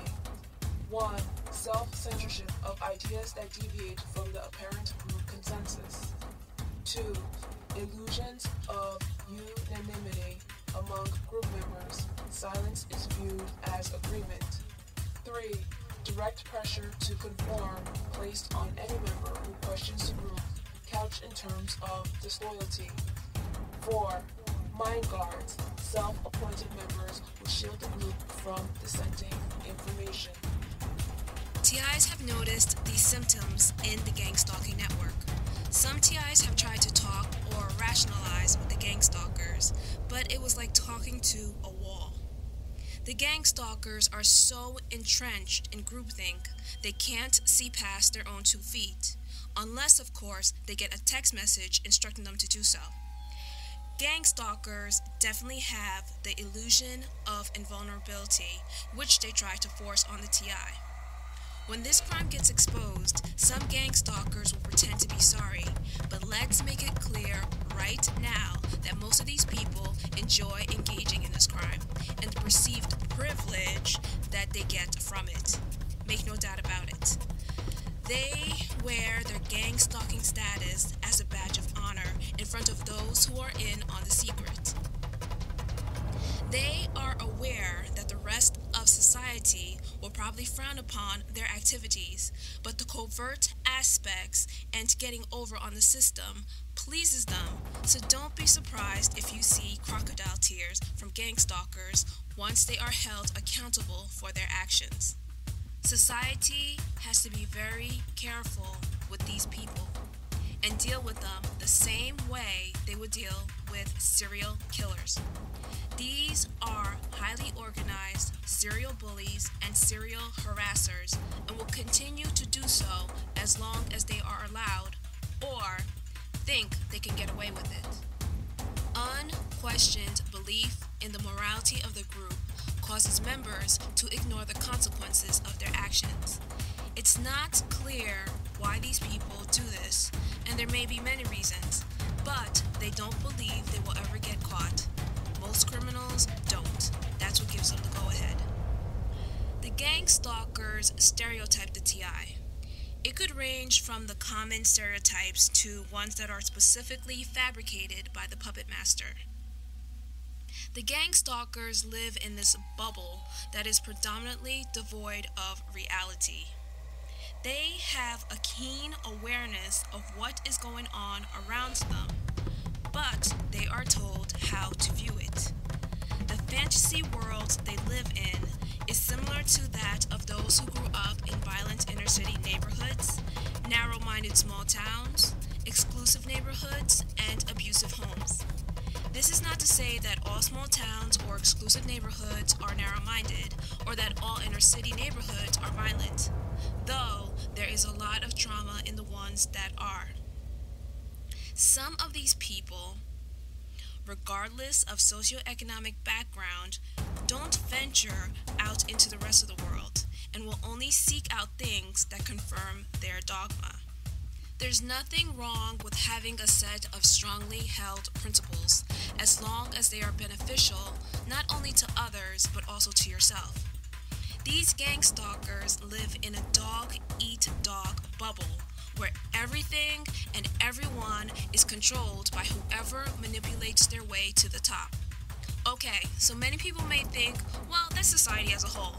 No, it's not. If it were, we wouldn't exist. No society that is like that can survive and will implode. Kind of like what is happening now, because there is no check on the psychopathic ideals that are popular and erodes the good principles that have supported our growth and progress. This is not about going to church or religion, but there needs to be a return to morality and ethics. It's not about, let's say, a wealthy, good person overlooking the countless crimes committed by an unrepentant and proud gangbanger and befriending that person anyway. It's not about an impoverished person being blindly obedient to a crooked, wealthy VIP just because of that person's VIP status. In the real world, good, bad, smart, dumb, and the in-betweens come in every shape, size, colors, and from all different backgrounds or neighborhoods. Those who are stuck in groupthink miss that. They believe only what they are told. Most stereotypes are limited and have expiration dates. What used to be true about a certain group or person may not be true anymore. A definition of stereotype is a widely held but fixed and oversimplified image or idea of a particular type of person or thing. The key words are fixed and oversimplified. For example, it is observed that a certain group of people eat grapefruits a lot. If someone is preparing a meal for this group, they may include grapefruits to be more accommodating. There's nothing wrong with that. The stereotyping comes in when the host includes the grapefruits, but the group doesn't want to eat grapefruits that day. If the host insists or gets upset that the group doesn't want to eat grapefruit, that's stereotyping. A fixed idea. They must want grapefruit and will be happy that I have it. Oversimplification. They eat grapefruit a lot. They may eat it because it's the fruit that is widely available in their area, not necessarily the one that they like the most. Or maybe it is believed to fight off a certain illness, so it's become a staple food, not necessarily the one they will always choose. So if they don't feel the need for the nutrient, or other foods are available, they shouldn't have grapefruit forced down their throat by someone holding that stereotype. There is nothing wrong with noticing a pattern of behavior, but it shouldn't become fixed and or oversimplified. In groupthink, pressures towards uniformity make self-censorship become the norm. Groupthink is also known as herd mentality, and in most herds, there is a leader or a group of leaders, and everyone else just follows whatever those in charge say. It works in the jungle. It keeps the herd alive with a few casualties. But humans are different from other animals in that we have a bigger effect on our environment. Herd mentality and groupthink may keep the group alive with a few casualties, but it stays within the primitive mindset where little to no progress is made because it's all about survival. The jungle dynamics don't change much. The herd goes out to feed, gets attacked by predators, runs, and then returns home. The predators stalk the prey, attack, avoid becoming prey, and return home. Groupthink erodes the majority of the group's humanity. They become zombies just following orders from other people who probably are no smarter or better than them, but have manipulated the followers into believing that they are. Most of the followers continue to live only on a survival instincts and never really get a chance to live or enjoy the experience of being human. Being human is not just about surviving. It's experiencing all the beautiful and good things that are available to everyone and using natural human capabilities to progress towards something better. Self-censorship in groupthink denies people of that right. Groupthink is a destructive form of collaboration that is not about progress, but mainly about apparent group consensus at all cost. Unfortunately, those steeped in groupthink believe that silence means agreement. Here's why this is so twisted. Along with self-censorship, there is direct pressure to conform on any member who questions the group, and the mind guards are on patrol. So, when asked if anyone disagrees with a leader or leader's ideas, the room falls silent. Why? Because the dissenters have been silenced, and in a completely absurd logic, the group leaders believe the silence means agreement. That's why it's called an illusion of unanimity. So, that's groupthink in a nutshell. Let's see how it plays out in practice. The following comes from All Together Now by Barbara Ehrenreich. Their faces long with disapproval, the anchors announced that the reason for the war had finally been uncovered by the Senate Intelligence Committee, and it was groupthink, not to mention collective groupthink.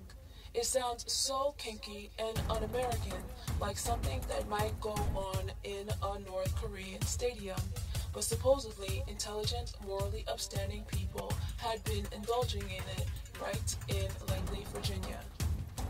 This is a surprise. Groupthink has become as American as apple pie and prisoner abuse. In fact, it's hard to find any thinking these days that doesn't qualify for the prefix group. Our standardized test-driven schools reward the right answer, not the unsettling question. Our corporate culture prides itself on individualism, but it's the team player with the big smile who gets to be Employee of the Month. In our political culture, the most crushing rebuke is to call someone out of step with the American people. Zip your lips is the universal message, and get with the program. This summer's remake of The Stepford Wives doesn't have anything coherent to say about gender politics. Men are the oppressors, women are the oppressors. But it does play to the fantasy, more widespread than I'd realized, that if you were to rip off the face of the person sitting in the next cubicle, you'd find nothing but circuit boards underneath.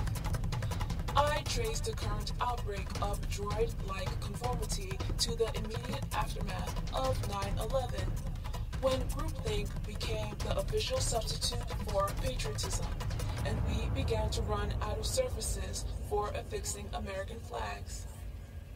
Bill Meyer lost his job for pointing out that whatever else they were, the 9/11 terrorists weren't cowards, prompting Ari Fleischer to warn, though he has since backed down, that Americans need to watch what they say.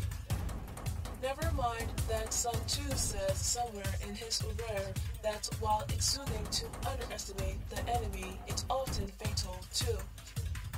And what was that group thinking in Abu Ghraib? Yes, the accused guards seem to have been encouraged to soften up their charges for interrogation, just as the operatives at the Langley were pelted with White House demands for some plausible casus belli. But the alarming thing is how few soldiers demurred and how many got caught up in the fun of it. Societies throughout history have recognized the hazards of groupthink and made arrangements to guard against it. The shaman, the wise woman, and similar figures all represent institutionalized outlets for alternative points of view. In the European carnival tradition, a king of fools were permitted to mock the authorities at least for a day or two. In some cultures, people resorted to vision quest or hallucinogens, anything to get out of the box. Because while the capacity for groupthink is an enduring part of our legacy as social animals, it's also a common precondition for self-destruction. 1,000 coalition soldiers have died because the CIA was so eager to go along with the emperor's delusion that he was actually wearing clothes. Instead of honoring groupthink resistors, we subject them to insult and abuse. Sergeant Samuel Province III has been shunned by fellow soldiers since speaking out against the torture of Abu Ghraib, in addition to losing his security clearance and being faced with a possible court-martial. A fellow Abu Ghraib whistleblower, Specialist Joseph Darby, was praised by the brass, but has had to move to an undisclosed location to avoid grassroots retaliation. The list goes on. Sybil Edmonds lost her job at the FBI for complaining about mistranslation of terror-related documents from the Arabic. Jesselyn Raddick was driven out of her post at the Justice Department for objecting to the treatment of John Walker Lind, then harassed by John Ashcroft's enforcers at her next job. As Fred Alford, a political scientist who studies the fate of whistleblowers, puts it, we need to understand in this land of the free and home of the brave that most people are scared to death. About 50% of all whistleblowers lose their jobs. About half of those lose their homes, and half of those people lose their families.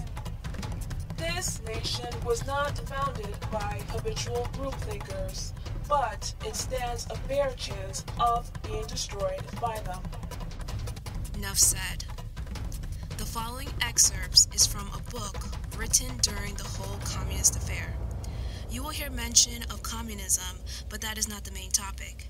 It is to discuss a devastating form of psychological coercion called menticide.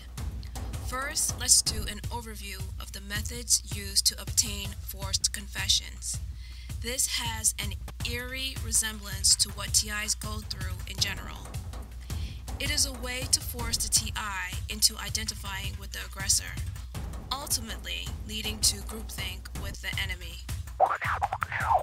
The following comes from The Rape of the Mind, The Psychology of Thought Control, Menticide, and Brainwashing by Just A. M. Merlu, M.D. All knowledge can be used either for good or for evil, and psychology is not immune to this general law. Psychology has delivered up to man new means of torture and intrusion into the mind, We must be more and more aware of what these methods and techniques are if we are successfully to fight them.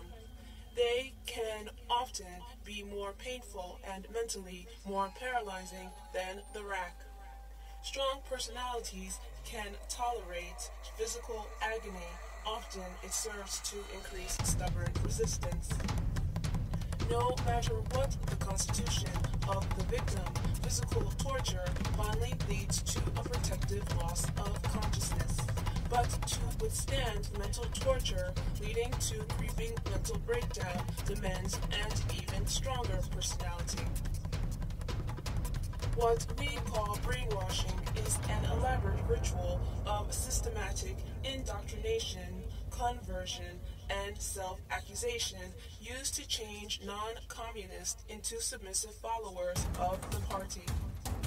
Menticide is a word coined by me and derived from mens, the mind, and cater, to kill. Both words indicate the same perverted refinement of the rack, putting it on what appears to be a more acceptable level, but it is 1,000 times worse and 1,000 times more useful to the inquisitor. Menticide is an old crime against the human mind and spirit, but systemized anew. It is an organized system of psychological intervention and judicial perversion through which a powerful dictator can imprint his own opportunistic thoughts upon the minds of those he plans to use and destroy. The terrorized victims finally find themselves compelled to express complete conformity to the tyrant's wishes. Through court procedures at which the victim mechanically reels off an inner record which has been prepared by his inquisitors during a preceding period, public opinion is lulled and thrown off guard. A real traitor has been punished, people think. The man has confessed. His confession can be used for propaganda, for the Cold War, to instill fear and terror, to accuse the enemy falsely, or to exercise a constant mental pressure on others. One important result of this procedure is the great confusion it creates in the mind of every observer, friend, or foe. In the end, no one knows how to distinguish truth from falsehood. The totalitarian potentate, in order to break down the minds of men, first needs widespread mental chaos and verbal confusion, because both paralyze his opposition and cause the morale of the enemy to deteriorate unless his adversaries are aware of the dictator's real aim. From then on, he can start to build up his system of conformity. In both the Menticide and the Schwabel cases, we have documented reports of the techniques of Menticide as it has been used to break the minds and wills of courageous men. Let us look at the case of Cardinal Menticide, accused of misleading the Hungarian people and collaboration with the enemies, the United States. In his expose on Cardinal Mensticide's imprisonment, Stephen K. Swift graphically describes three typical phases in the psychological processing of political prisoners. The first phase is directed towards extorting confession. The victim is bombarded with questions day and night. He is inadequately and irreparably bad. He is allowed almost no rest and remains in the interrogation chamber for hours on end while his inquisitors take turns with him. Hungry, exhausted, his eyes blurred and aching under unshaded lamps, the prisoner becomes little more than a hounded animal. To the horrors the accused victim suffers from without must be added the horrors from within. He is pursued by the unsteadiness of his own mind, which cannot always produce the same answers to a repeated question. As a human being with a conscience, he is pursued by possible hidden guilt feelings, however pious he may have been, that undermine his rational awareness of innocence. The panic of the brainwashee is the total confusion he suffers about all concepts. His evaluations and norms are undermined. He cannot believe in anything objective anymore except in the dictated and indoctrinated logic of those who are more powerful than he. The enemy knows that far below the surface, human life is built up of inner contradictions. He uses this knowledge to defeat and confuse the brainwashee. The continual shift of interrogators makes it ever more impossible to believe in consecutive thinking. Hardly has the victim adjusted himself to one inquisitor when he has to change his focus of alertness to another one. Yet this inner clash of norms and concepts, this inner contradiction of ideologies and beliefs is part of the philosophical sickness of our time. As a social being, the cardinal is pursued by the need for good human relationships and companionship. The constantly reiterated suggestion of his guilt urges him towards confession. As a suffering individual, he is blackmailed by an inner need to be left alone and undisturbed, if only for a few minutes. From within and without, he is inexorably driven towards signing the confession prepared by his persecutors. Why should he resist any longer? There are no visible witnesses to his heroism. He cannot prove his moral courage and rectitude after his death. The core of the strategy of Menticide is the taking away of all hope, all anticipation, all belief in the future. It destroys the very elements which keep the mind alive. The victim is utterly alone. If the prisoner's mind proves too resistant, narcotics are given to confuse it. If his body collapses before his mind capitulates, he receives stimulants, all of which to help to preserve his consciousness until he confesses. Many of the narcotics and stimuli which ultimately help to induce mental dependency and enforce confusion can also create an amnesia, often a complete forgetting of the torture itself. The torture technique achieves the desired effect, but the victim forgets what has actually happened during the interrogation. The clinicians who do therapeutic work with amphetamine derivatives, which when injected into the bloodstream helps patients to remember long-forgotten experiences, are familiar with the drug's ability to bring soothing forgetfulness of the period during which the patient was drugged and questioned. Next, the victim is trained to accept his own confession, much as an animal is trained to perform tricks. False admissions are reared, repeated, hammered into his brain. He is forced to reproduce in his memory again and again the fantasized offenses, fictitious details, which ultimately convince him of his criminality. In the first stage, he is forced into mental submissiveness by others. In the second stage, he has entered a state of auto-hypnosis, convincing himself of fabricated crimes. According to Swift, the questions during the interrogation now dealt with the details of the cardinal's confession. First, his own statements were read to him, then statements of other prisoners accused of complicity with him, then elaborations of those statements. Sometimes the cardinal was morose, sometimes greatly disturbed and excited, but he answered all questions willingly, repeated all sentences once, twice, or even 3 times when he was told to do so. In the third and final phase of interrogation and menticide, the accused, now completely conditioned and accepting his own imposed guilt, is trained to bear false witness against himself and others. He doesn't have to convince himself any more through auto-hypnosis. He only speaks his master's voice. He is prepared for trial, softened completely. He becomes remorseful and willing to be sentenced. He is a baby in the hands of his inquisitors, fed as a baby and soothed by words as a baby. The inquisitor is treacherously kind and knows exactly what he wants. He wants the victim captured by the influence of a slowly induced hypnosis. He wants a well-documented confession. The inquisitor wants this confession in writing because it will make a convincing impression and will shock the world. A man will often try to hold out beyond the limits of his endurance because he continues to believe that his tormentors have some basic morality, that they will finally realize the enormity of their crimes and will leave him alone. This is a delusion. The only way to strengthen one's defenses against the organized attack on the mind and will is to understand better what the enemy is trying to do and to outwit him. If a prisoner accepted the doctrines, his life became easier, according to the man's stories. If a prisoner resisted the doctrines, the captors considered him a criminal and reactionary deserving of any brutalities. Time, fear, and continual pressure are known to create a menticidal hypnosis.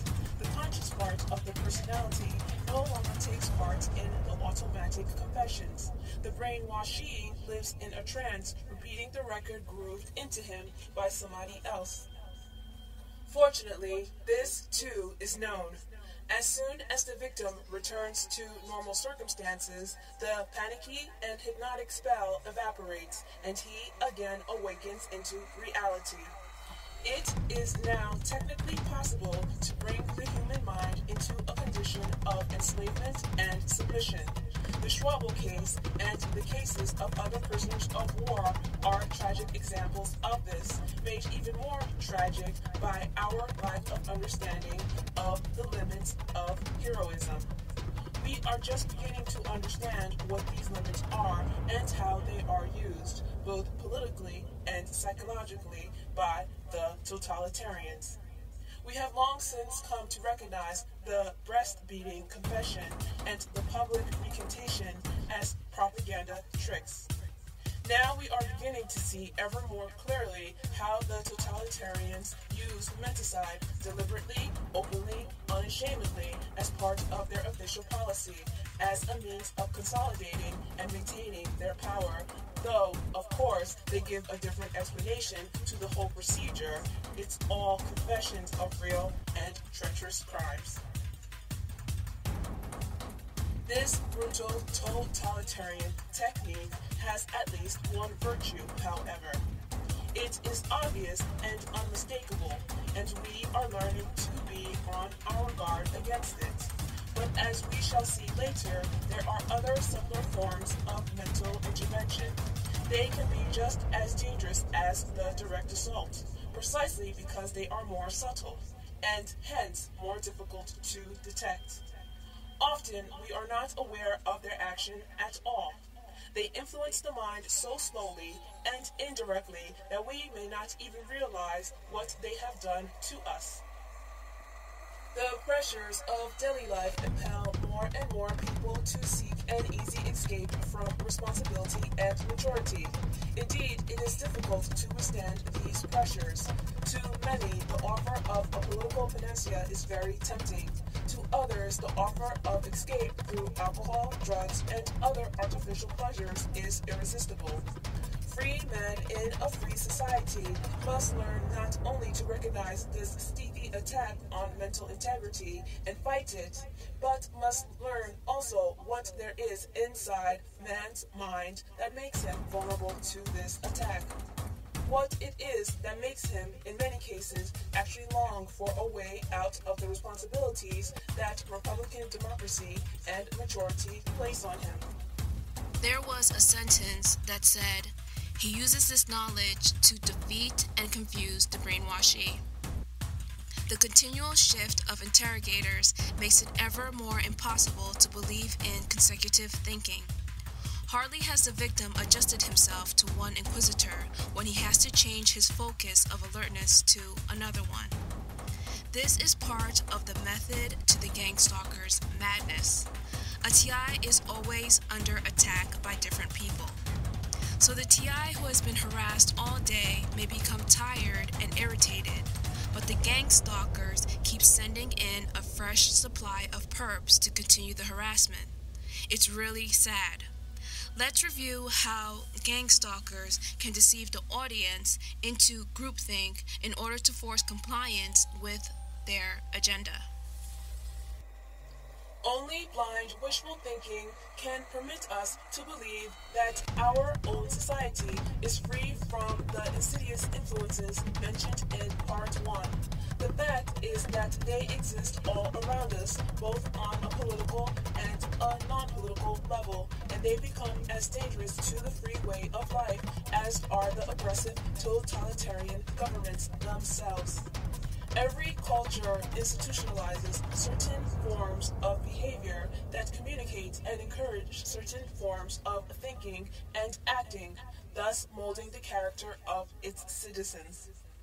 To the degree that the individual is made an object of constant mental manipulation, to the degree that cultural institutions may tend to weaken intellectual and spiritual strength, to the degree that knowledge of the mind is used to tame and condition people instead of educating them, to that degree does the culture itself produce men and women who are predisposed to accept an authoritarian way of life. The man who has no mind of his own can easily become the pawn of a would-be dictator. It is often disturbing to see how even intelligent people do not have straight-thinking minds of their own. The pattern of the mind, whether towards conformity and compliance or otherwise, is conditioned rather early in life.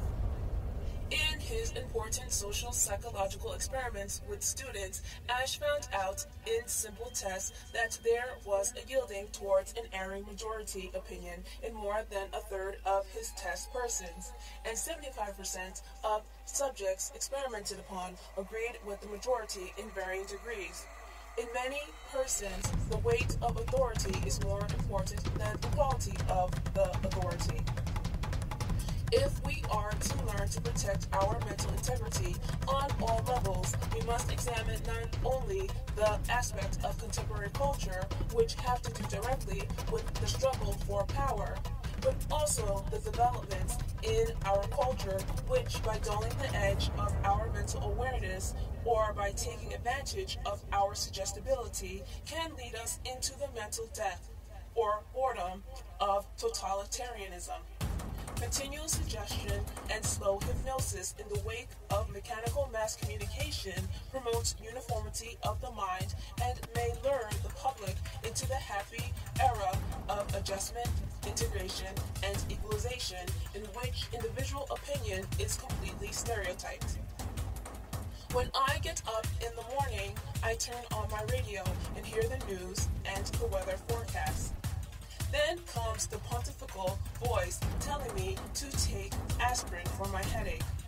I have headaches occasionally, so does the world, and my headaches, like everyone else's, come from the many conflicts that life imposes on me. My radio tells me not to think about either the conflicts or the headaches.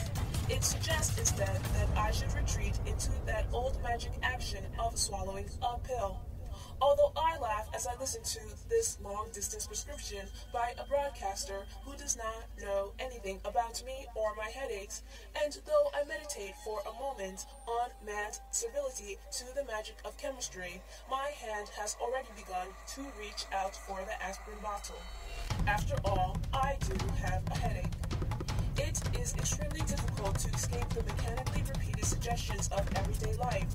Even when our critical mind rejects them, they seduce us into doing what our intellect tells us is stupid. The mechanization of modern life has already influenced man to become more passive and to adjust himself to ready-made conformity. No longer does man think in personal values, following more his own conscience and ethical evaluations. He thinks more and more in the values brought to him by mass media. Headlines in the morning paper give him his temporary political outlook, and the radio blasts suggestions into his ears. Television keeps him in continual awe and passive fixation. Consciously, he may protest against these anonymous voices, but nevertheless, their suggestions ooze into his system.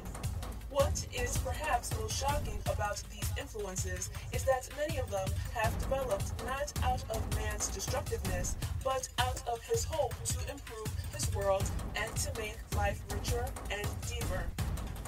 the very institutions man has created to help himself, the very tools he has invented to enhance his life, the very progress he has made towards mastery of himself and his environment, all can become weapons of destruction. Pavlov made another significant discovery.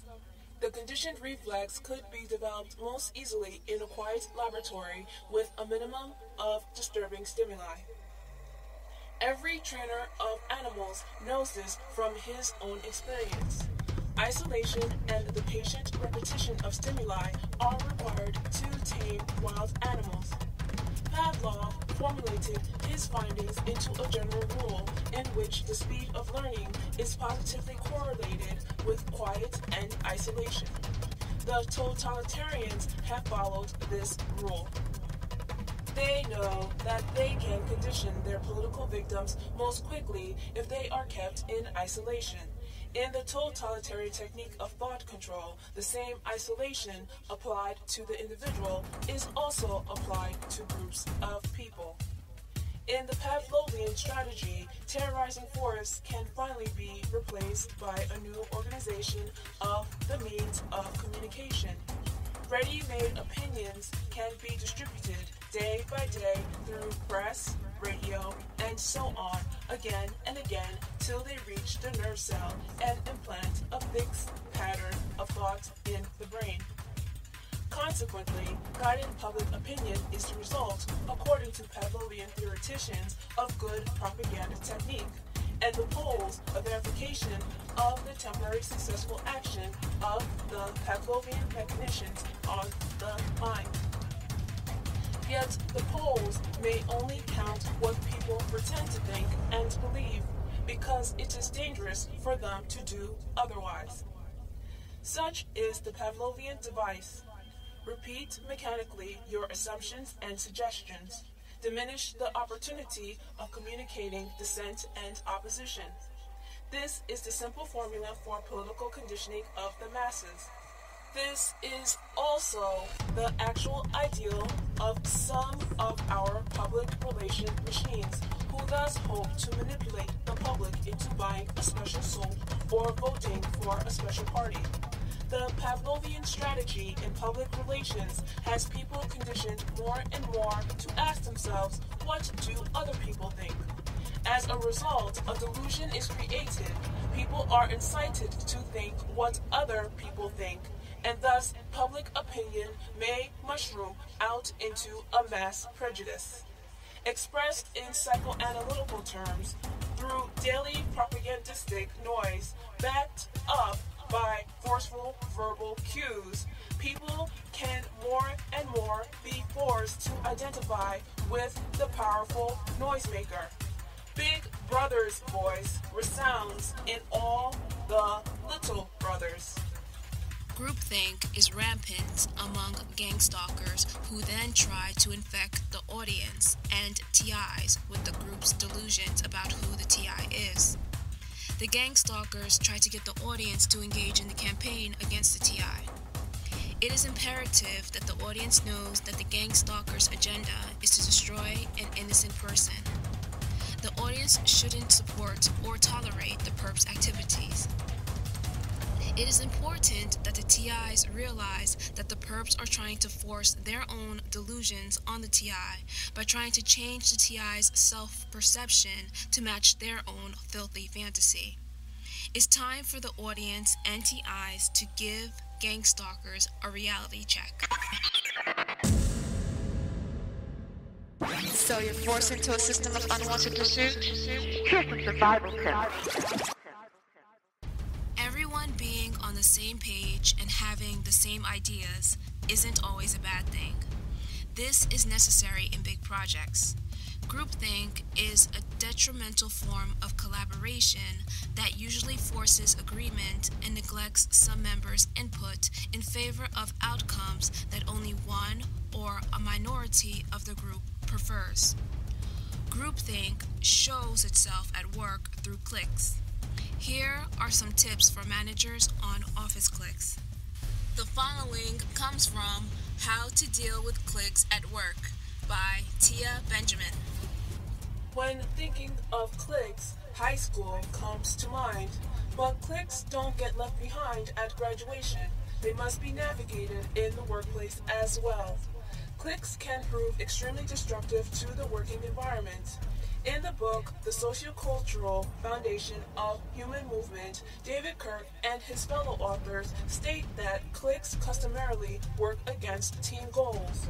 Noting in team sports, athletes have been observed to pass the ball more often to teammates they like, even when another, less popular teammate is in a better position. Managers must deal successfully with cliques to ensure a cohesive workplace. Instructions on how to deal with cliques at work. 1. Identify if any cliques exist in the workplace or if any could be perceived. In agencies with multiple family members, these individuals may be perceived as forming the basis for a clique, even if this is not accurate.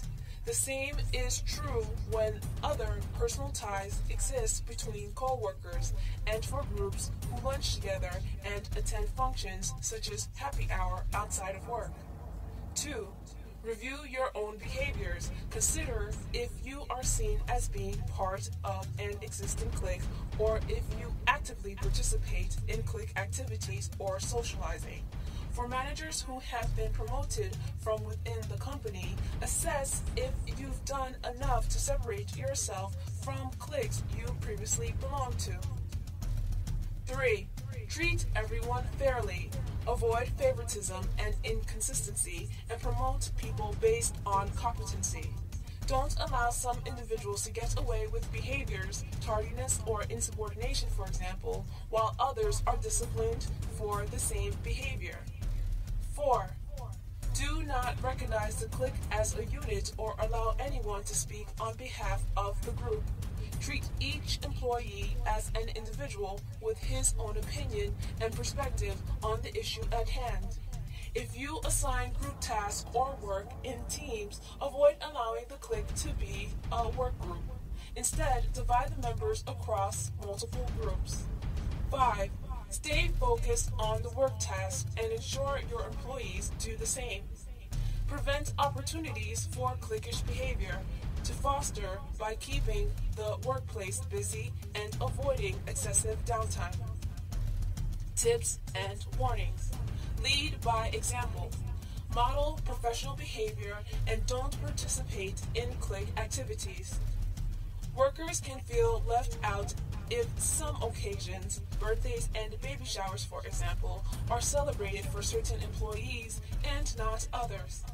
Although a manager cannot control what happens outside work, develop a consistent company approach for celebrating events at work by establishing a company-sponsored social committee.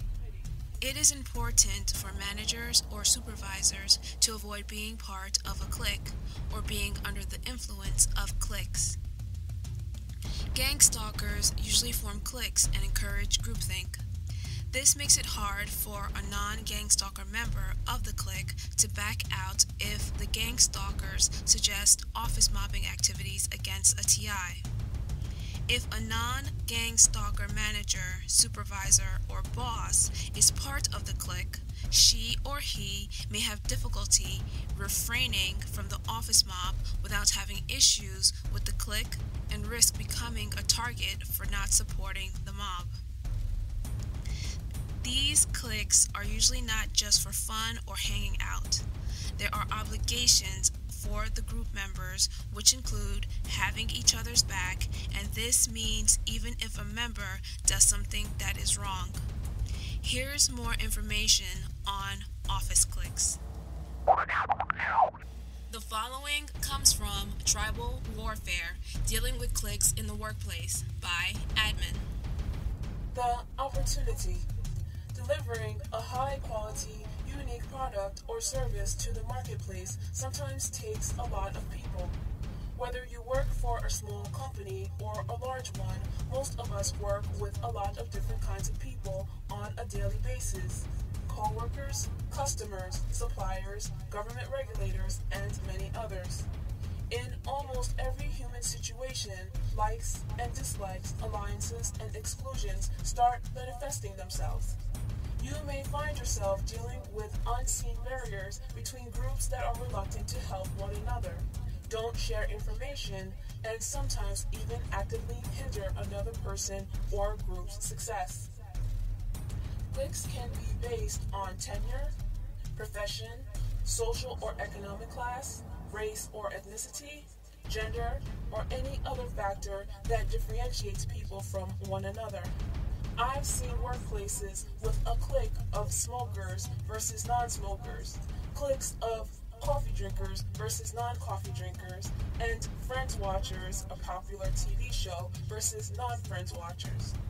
We all enjoy the camaraderie of people we share an interest or characteristic with, but when cliques become too exclusive or destructive to those outside the group, the company suffers. Crucial information is miscommunicated or omitted.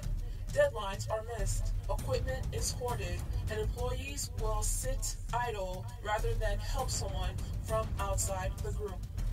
Morale suffers and turnover increases. All of this is not just wasteful and unpleasant, it is also expensive and potentially lethal if not dealt with. The solution: you can reduce the harmful effects of all types of cliquishness by changing the environment. In some specific cases, it may also be necessary to analyze the nature of the exclusiveness and address them directly with the groups involved. The first step is usually to figure out the nature and extent of the problem. Cliques in general. People tending to associate with people that have similarities is usually a positive thing. Having a company softball team, for example, is a camaraderie and shared interest that is usually positive and helpful. The people involved share a bond that makes them more comfortable at work because they know each other from another context. Cliques can become guarded and hostile to outsiders, particularly in environments where clique members band together against what they perceive as a threat. The popular reality-based show Survivor contains good examples of harmful cliques as participants form alliances and tribes devoted to preserving one another's interests and systematically voting non-clique members off the island. In William Golding's novel, Lord of the Flies, a group of British schoolboys stranded on an island form alliances around two separate leaders. Ralph, who is a rules-based, logical person concerned with practical matters of survival, and Jack, who is more interested in hunting and having fun. As the boys align themselves with the leader that most closely represents their own leanings and philosophies, they become more and more savage to one another, to the extent of killing members of the other group. Although in a business environment, the behaviors and damage are much more subtle, the themes are similar. Cliques should become a concern only when there are negative consequences for people outside the group. Warning signs. Signs of harmful clique behavior include critical business decisions taking place without appropriate input from people that are not part of the group. Complaints that you can't get ahead in the company unless you are part of the group. Information or equipment being shared freely among the group, but not to outsiders. Group members getting noticeably different racial promotions, incentive, bonuses, and other perks than the rest of the company. Group members are getting a noticeably different ratio of disciplinary actions, write-ups, or complaints than the rest of the company. Tenure cliques. Tenure cliques are very common, especially in older companies that are undergoing organizational change or adapting to new market forces and technologies. In these cases, you have a population of employees that have been with the company for a long time, and who have been trusted with functions or information that they perceive that trust is being eroded or taken away by having to share it with people who are automating certain functions that used to be done by a person, or restructuring a department in a way that gives a person less control over the process or outcome than he may have had in the past. The old-timers may band together against what they see as a threat to their value to the company. They may subtly or blatantly oppose new technology, new processes, and seek to undermine the efforts of anyone new to the company or suggesting new methods or ideas. Professional cliques. Professional cliques are also very common. In healthcare, you have the physicians versus the nursing staff. In law enforcement, you have street cops versus investigators. In academia, you have tenured versus non-tenured staff. In manufacturing, you have management versus labor. This results from people with different knowledge and skill sets and people who perceive themselves as having invested more in their careers than others. More skilled or more educated people feel like they have paid their dues and should have more influence in decisions than people who are less specialized or who have invested less in the profession. Economic/social cliques. Classism exists in almost every society. There is the upper class versus those who are middle or lower class. People go to great extremes to be included in the upper class. They subtly or not so subtly display cars, houses, and clothes to prove membership in the elite upper class. Time magazine recently ran an article indicating that the most fashionable status symbol among the new rich is to have a charitable foundation named after them. Business has long, rich tradition of being the domain of the upper class. Business meetings are held aboard yachts, over champagne and caviar. Important decisions are made at expensive resorts, over a round of golf or skiing. Having money is often seen as a self-evident credential of being a good business person or decision maker. Addressing problem cliquishness.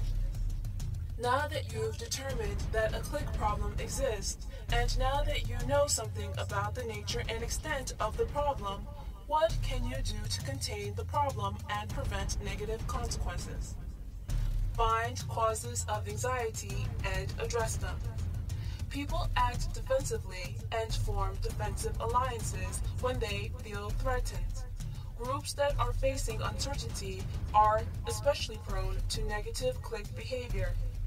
In the case of tenure-based cliques, for example, you may want to make it a point to emphasize the importance of the older employees, seek out their opinion, and ensure they feel included in new and ongoing events.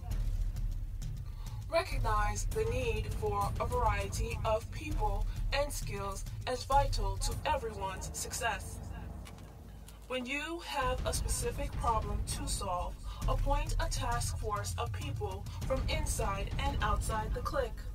For example, to define requirements for remodeling part of a call center, include management and customer service reps on the task force.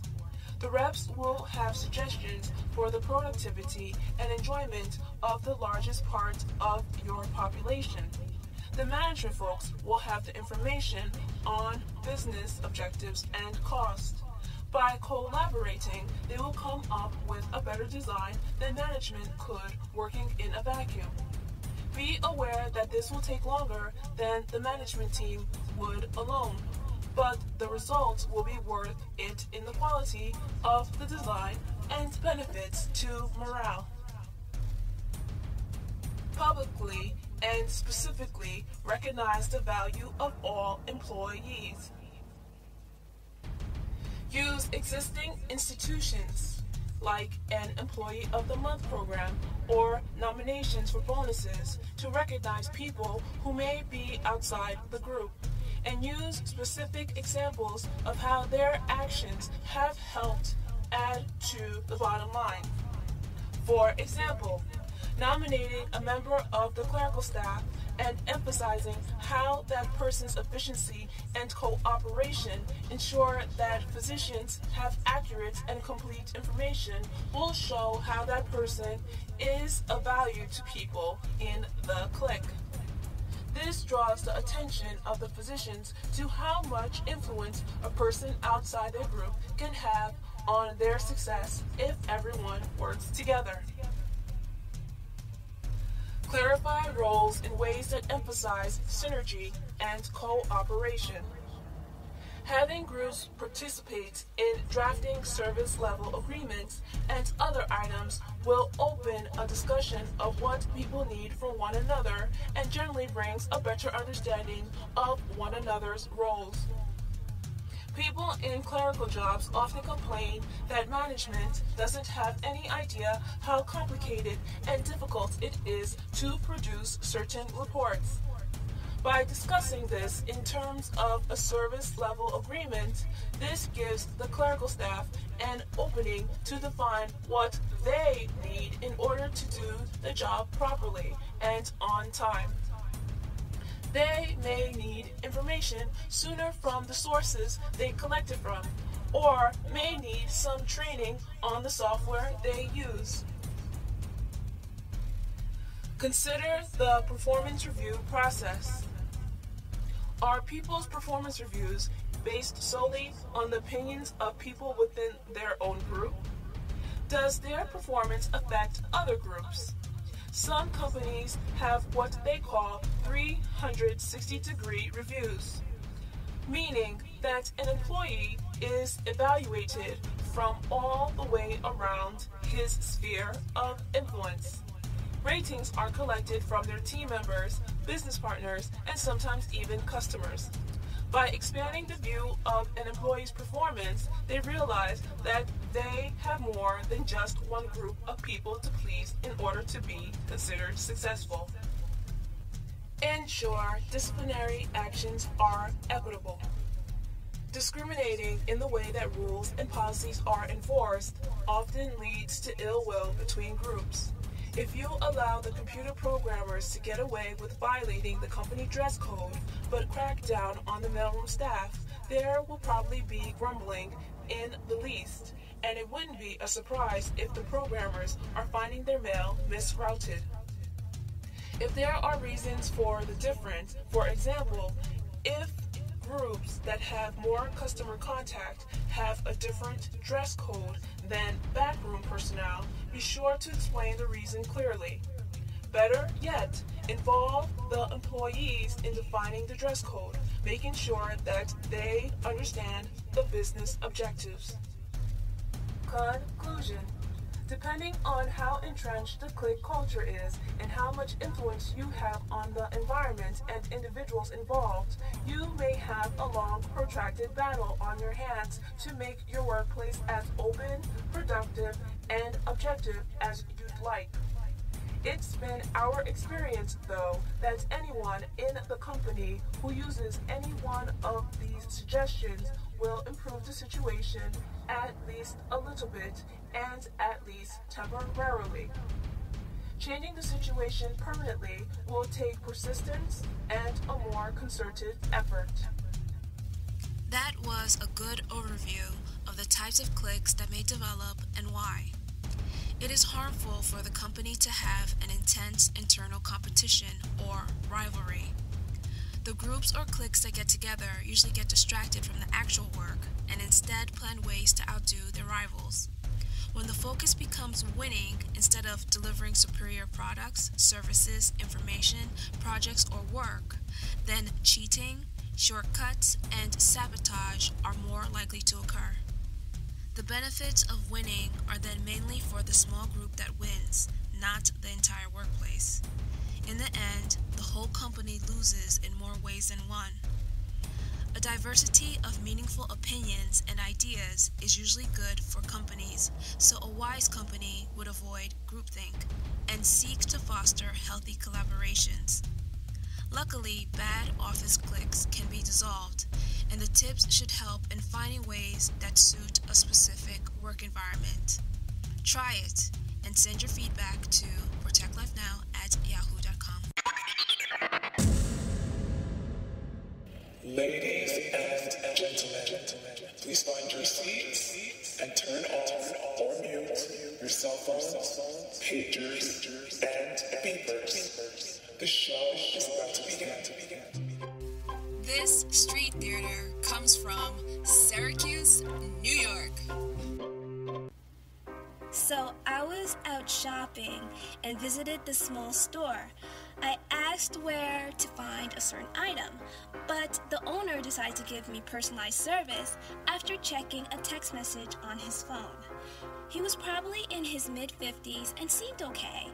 He quickly gave one of the prompts, but it was so quick I decided to give him the benefit of the doubt and not label him a perp. He led me to the item, which was weird because usually they just point to the location and let the customers find it on their own. I took it all in stride until, while talking, he gave another prompt, this time in a way that left no doubt he was a perp. There was a moment of silence while he waited for my reaction. I didn't do anything, so he stalled a bit. I just got so sick of him and told him that if he was going to be a perp, then he was going to lose customers. I told him to rot in hell and walked out calmly. Don't worry, I didn't cause a scene, lose control, or anything like that. Just said what I had to say. I mean, really, was he in business to make money or to gang stalk? My money is the same as other customers, but he won't be getting it anymore. If he was going to choose customers, then he wasn't choosing wisely. Do these perps know each other? Are they aware of the types of lowlives they are associating themselves with? When I had to deal with gang stalkers while shopping at big-name stores, I felt sorry for the companies who lost customers because the perps were picking and choosing customers. But this guy was ruining his own business. He would rather chase out an honest-paying customer and encourage other perps to shoplift at his store. Yeah, that's right. There's no honor among thieves. These perps have no character or integrity. They're shady as hell and have no problem stealing from others. It's funny because the next day I was traveling and some perps were sitting nearby. In their usual desperate attempt for my attention, they decided to have a loud conversation. Listen, I couldn't care less about what is going on in their lives. Anyone who says TIs are just trying to get attention need to see some of these perps. Definitely not the kind of people whose attention is worth having. If they weren't trying to ruin my life, I would not have given them a second glance. Maybe that's why they're mad. They have to force people to give them attention. Well, back to what happened. There were some college-age kids in their 20s, maybe early to mid-20s, 2 guys and a girl. One guy looked like your average clean-cut college kid, but he also looked like he was on something. The other guy looked like a frumpy nerd, while his girlfriend looked all kinds of cheap. So the clean-cut weirdo starts bragging about how he was arrested for drugs several times and steals shirts when he goes shopping with his mom. He gave a whole lesson to the other 2 on how to steal shirts from stores. His method was to buy 1 or 2 shirts, then steal 4 and use his mom as a decoy. He said something like, no one thinks a kid shopping with his mom will steal clothes, especially when she's buying stuff. Ridiculous. So then, I thought about the store owner and wondered, what happens if perps steal from other perps? Would the different units try to stalk each other? It's ridiculous. So, You got this store owner who decides to choose customers, then doesn't even know how to choose them right. And then there's the clean-cut weirdo shoplifter who brags about stealing and instructs others on how to do it. How ironic. On one hand of this gang stalking network, there is a petty store owner, and on the other hand, there is a petty thief.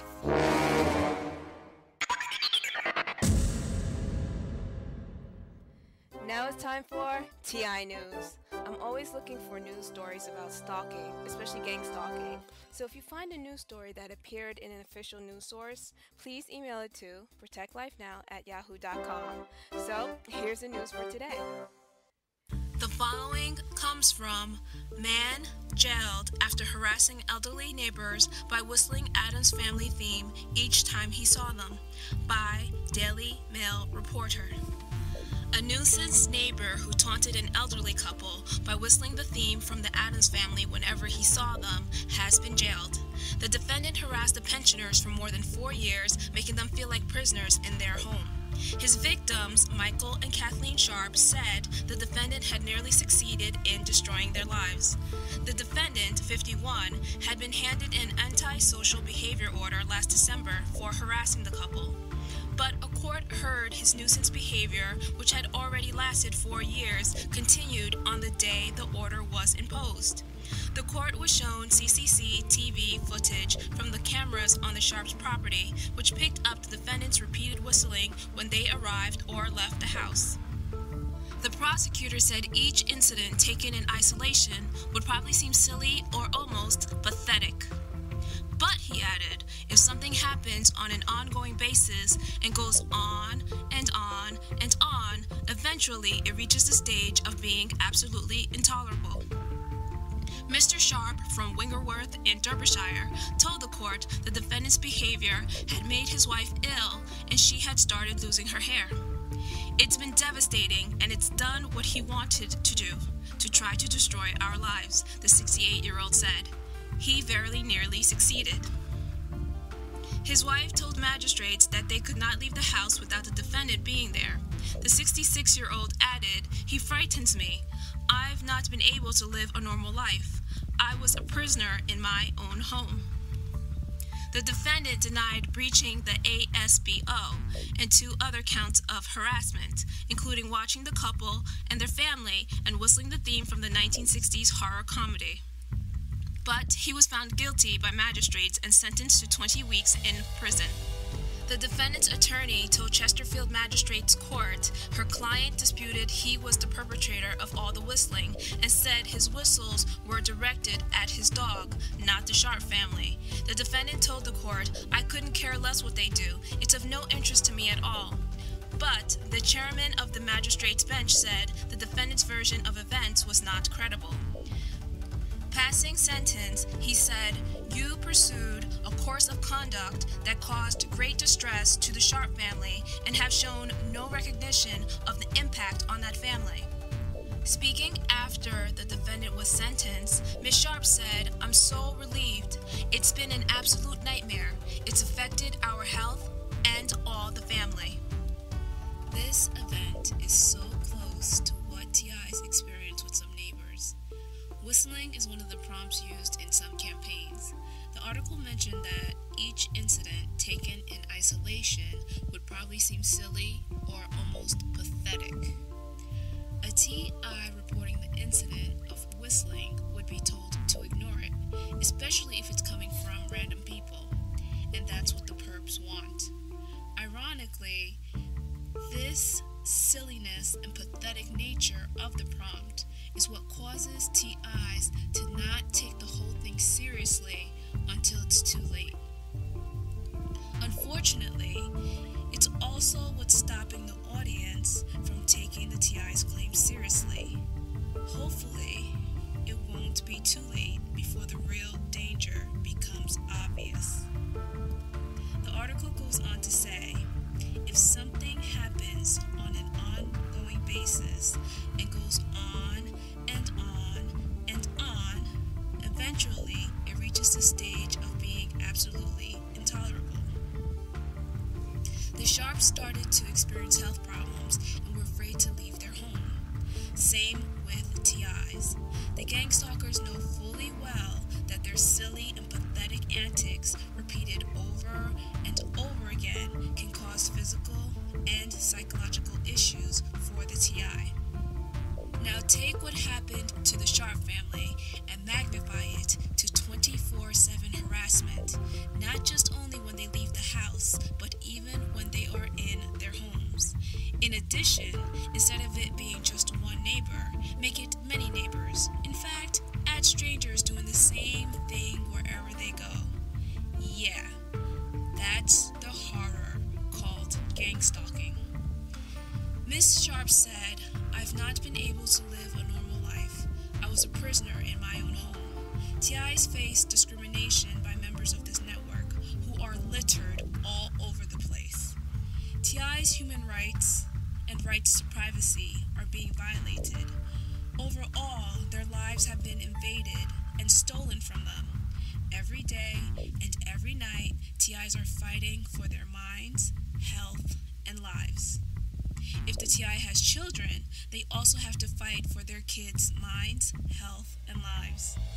One TI mentioned that her teenage son was beat up by an adult gang stalker because she was going to testify about the gang stalkers' campaign against her. That's the torment TIs face on a daily and nightly basis. The first thought is, how could anyone or any group of people do this to someone whom they don't know and who has never done anything to them? The defendant denied his actions and even said, "I couldn't care less what they do. It's of no interest to me at all." But they showed him doing it, and that's what these gang stalkers are like also. The defendant is a good example of some of the people that TIs have to deal with. They go out of their way to destroy someone's life for whatever reason, then they deny ever doing it. The Sharps' ordeal lasted 4 years. Some campaigns last longer than that.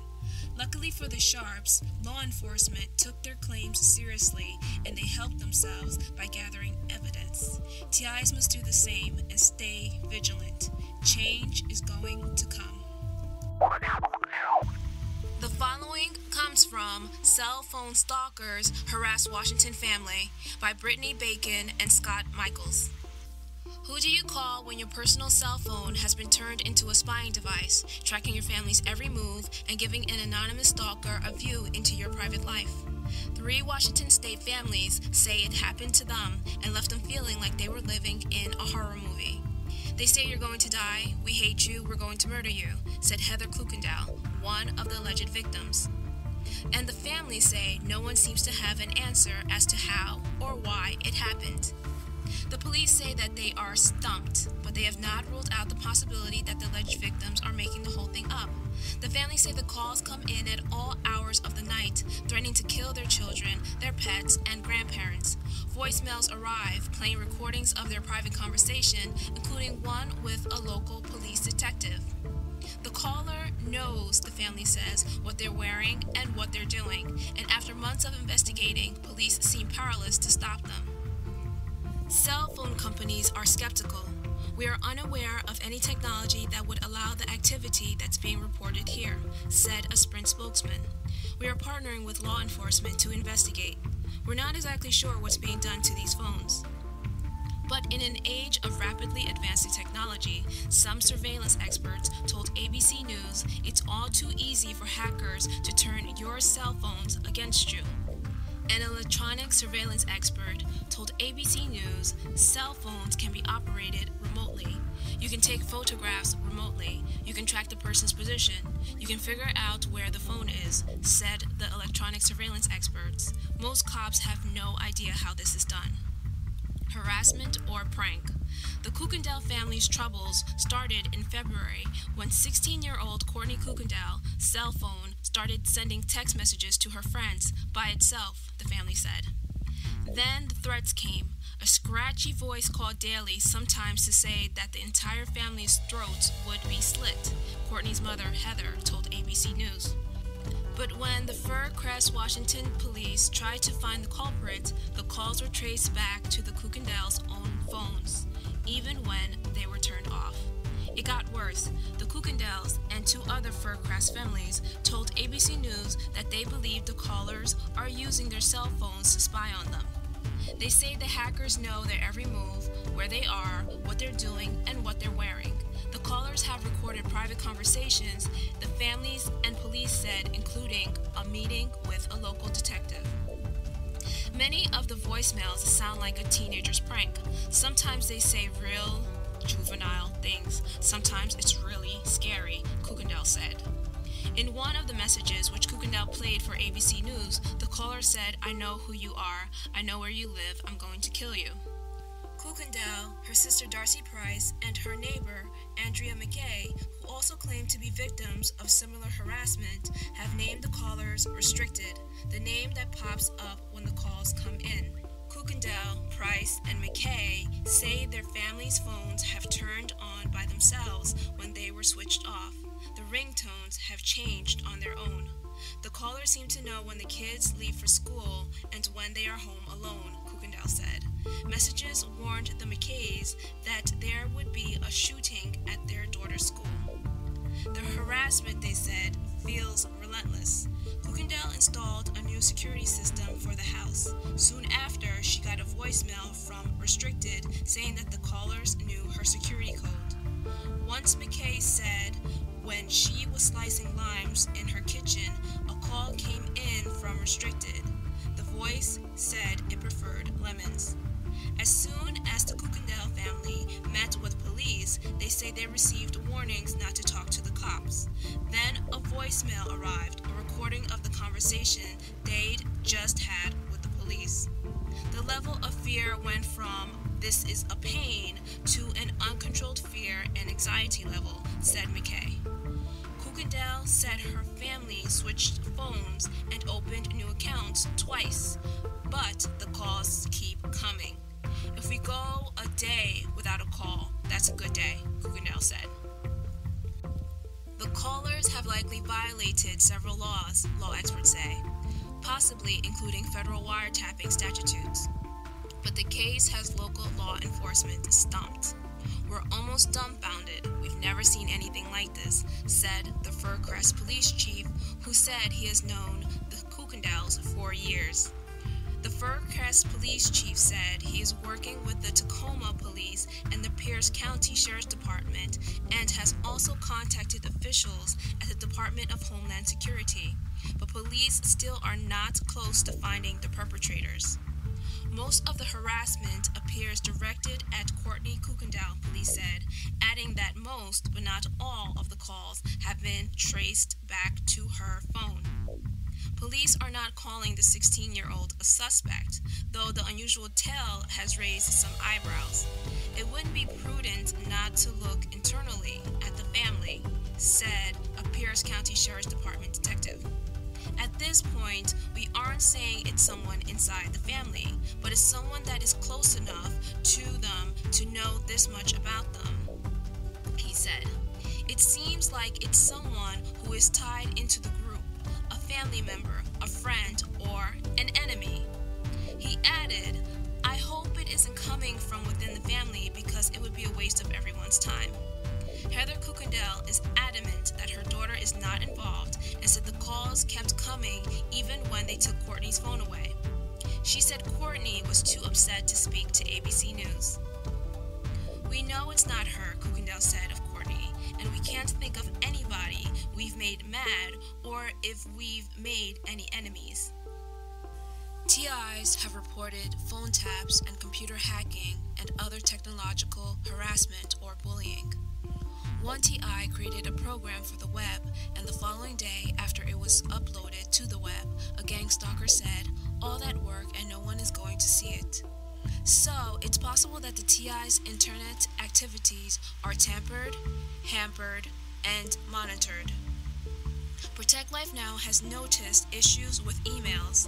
The response rate to some things are usually low, and leaves one to wonder if emails are getting maliciously filtered. What the Kuykendalls have experienced in the total invasion of their privacy and a sort of voyeurism is common among TIs. The TIs face the same amount of doubt and disbelief that this family faced in the beginning when trying to report what is happening to them. Luckily, the police started taking the family's claims seriously and conducted investigations. The report said that most of the illegal surveillance was done through the cell phone. This is probably one of the ways that TI's surveillance is also taking place. The following comes from Murdoch Settles Suit by Dozens of Victims of Hacking by Sarah Lyle and Ravi Samaya. Rupert Murdoch's media empire has agreed to pay substantial damages to several dozen high-profile victims of phone and email hacking, and lawyers for those victims said Thursday that they had seen documents showing that senior managers not only knew about the hacking, but also lied about it and destroyed evidence as part of a cover-up. The High Court hearing on Thursday, at which the settlements were detailed, was a humiliating occasion for Mr. Murdoch's news group newspapers, which published the now-defunct tabloid at the heart of the hacking scandal, the News of the World.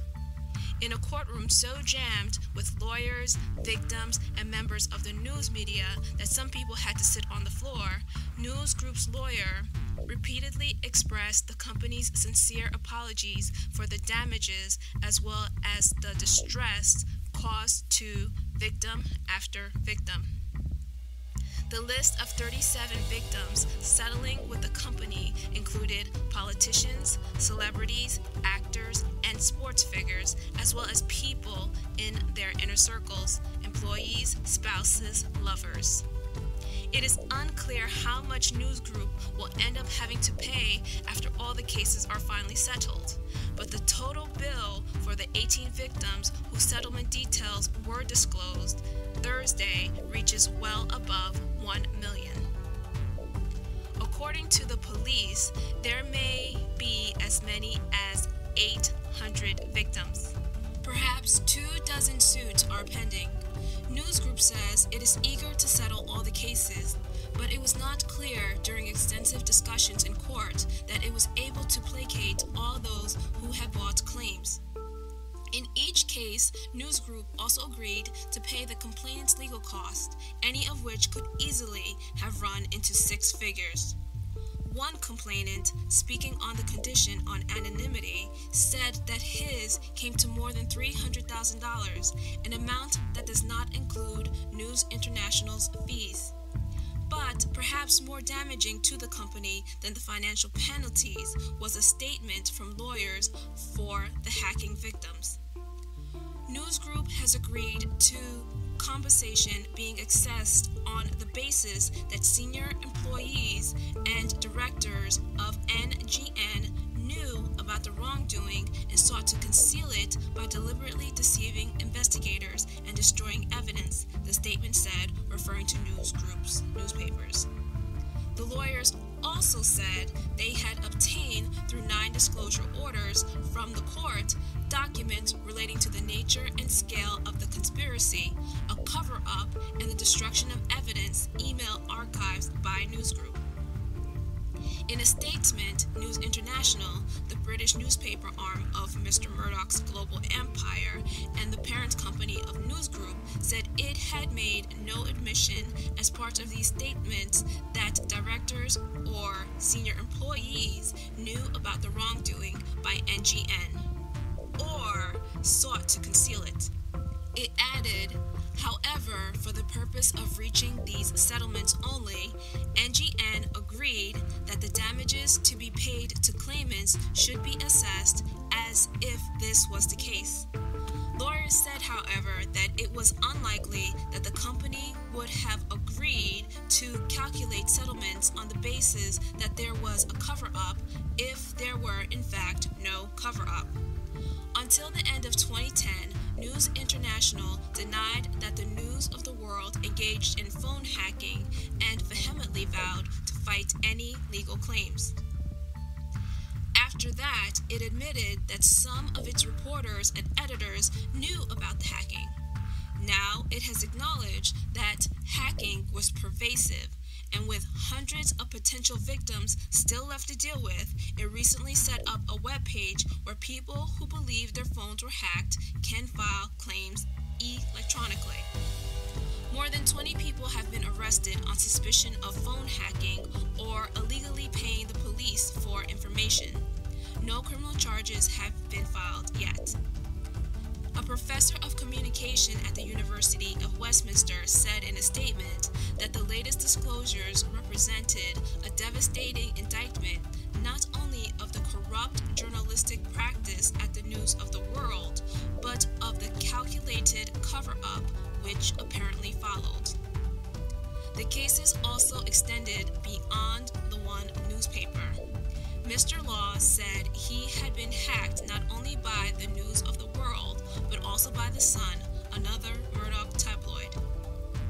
The hearing took on an almost ritualistic tone as each victim's statements, its wording carefully vetted and approved by a news group, was read out to the court.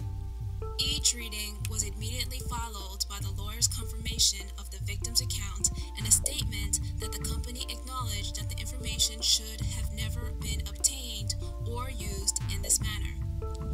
News Group also admitted outright for the first time that it had hacked into an email account in pursuit of a story. The lawyer confirmed the account of the son of a notorious British serial killer that the News of the World had unlawfully obtained the confidential access to details to the claimant's email's account, including his password, and had accessed his inbox. The victim's statement had similar narrative arcs. At some point in the early mid-2000s, most said they had become suspicious about personal information that was appearing in the News of the World. Some said they had experienced odd problems with their voicemail, like being unable to gain access to it because it was busy. Then the victim said they were shown evidence by the police of what the News of the World had done. Mr. Law's statement said the police had played him messages he had left for his children's nanny 5 years earlier. The statements detailed the victim's distress and confusion. Although the articles would often only contain a small piece of accurate information, said the lawyer for Mr. Law's ex-wife, it was enough for his client to suspect everyone close to her and for the claimant and Mr. Law to suspect each other. The private investigator who worked for the News of the World was News Group's co-defendant in the lawsuits. But his lawyer said his client, who was jailed for phone hacking in 2007 and faces new criminal charges, had not admitted to wrongdoing. Even for some of those who had settled, the matter was not over. This is still only Act 4, Scene 4 of a 5-act play, said a member of Parliament who was awarded about $46,000 after his phone was hacked. A lawyer representing a number of victims said that it was their perseverance, even when News Group was aggressively denying that it had ever hacked anyone, that had led to the settlement. It is a credit to them, the claimants, that they kept on, she said, because we have now discovered a massive conspiracy involving criminal activity and a cover-up. TIs are going through a similar ordeal where their privacy is violated and their personal information is made public. It's said that the hacking was aggressively denied, but the claimants did not allow themselves to be browbeaten. There's also an aggressive denial by the perps that gang stalking exists or that they are engaging in it, all of course while they are doing it. But the truth always comes out. For a wealthy, powerful, and influential media empire to be brought to justice on a crime that was hard to prove should give hope to TIs. The last sentence is so important and can apply to TIs. It said, "It is a credit to them, the claimants, that they kept on," she said, because we have now discovered a massive conspiracy involving criminal activity and a cover-up.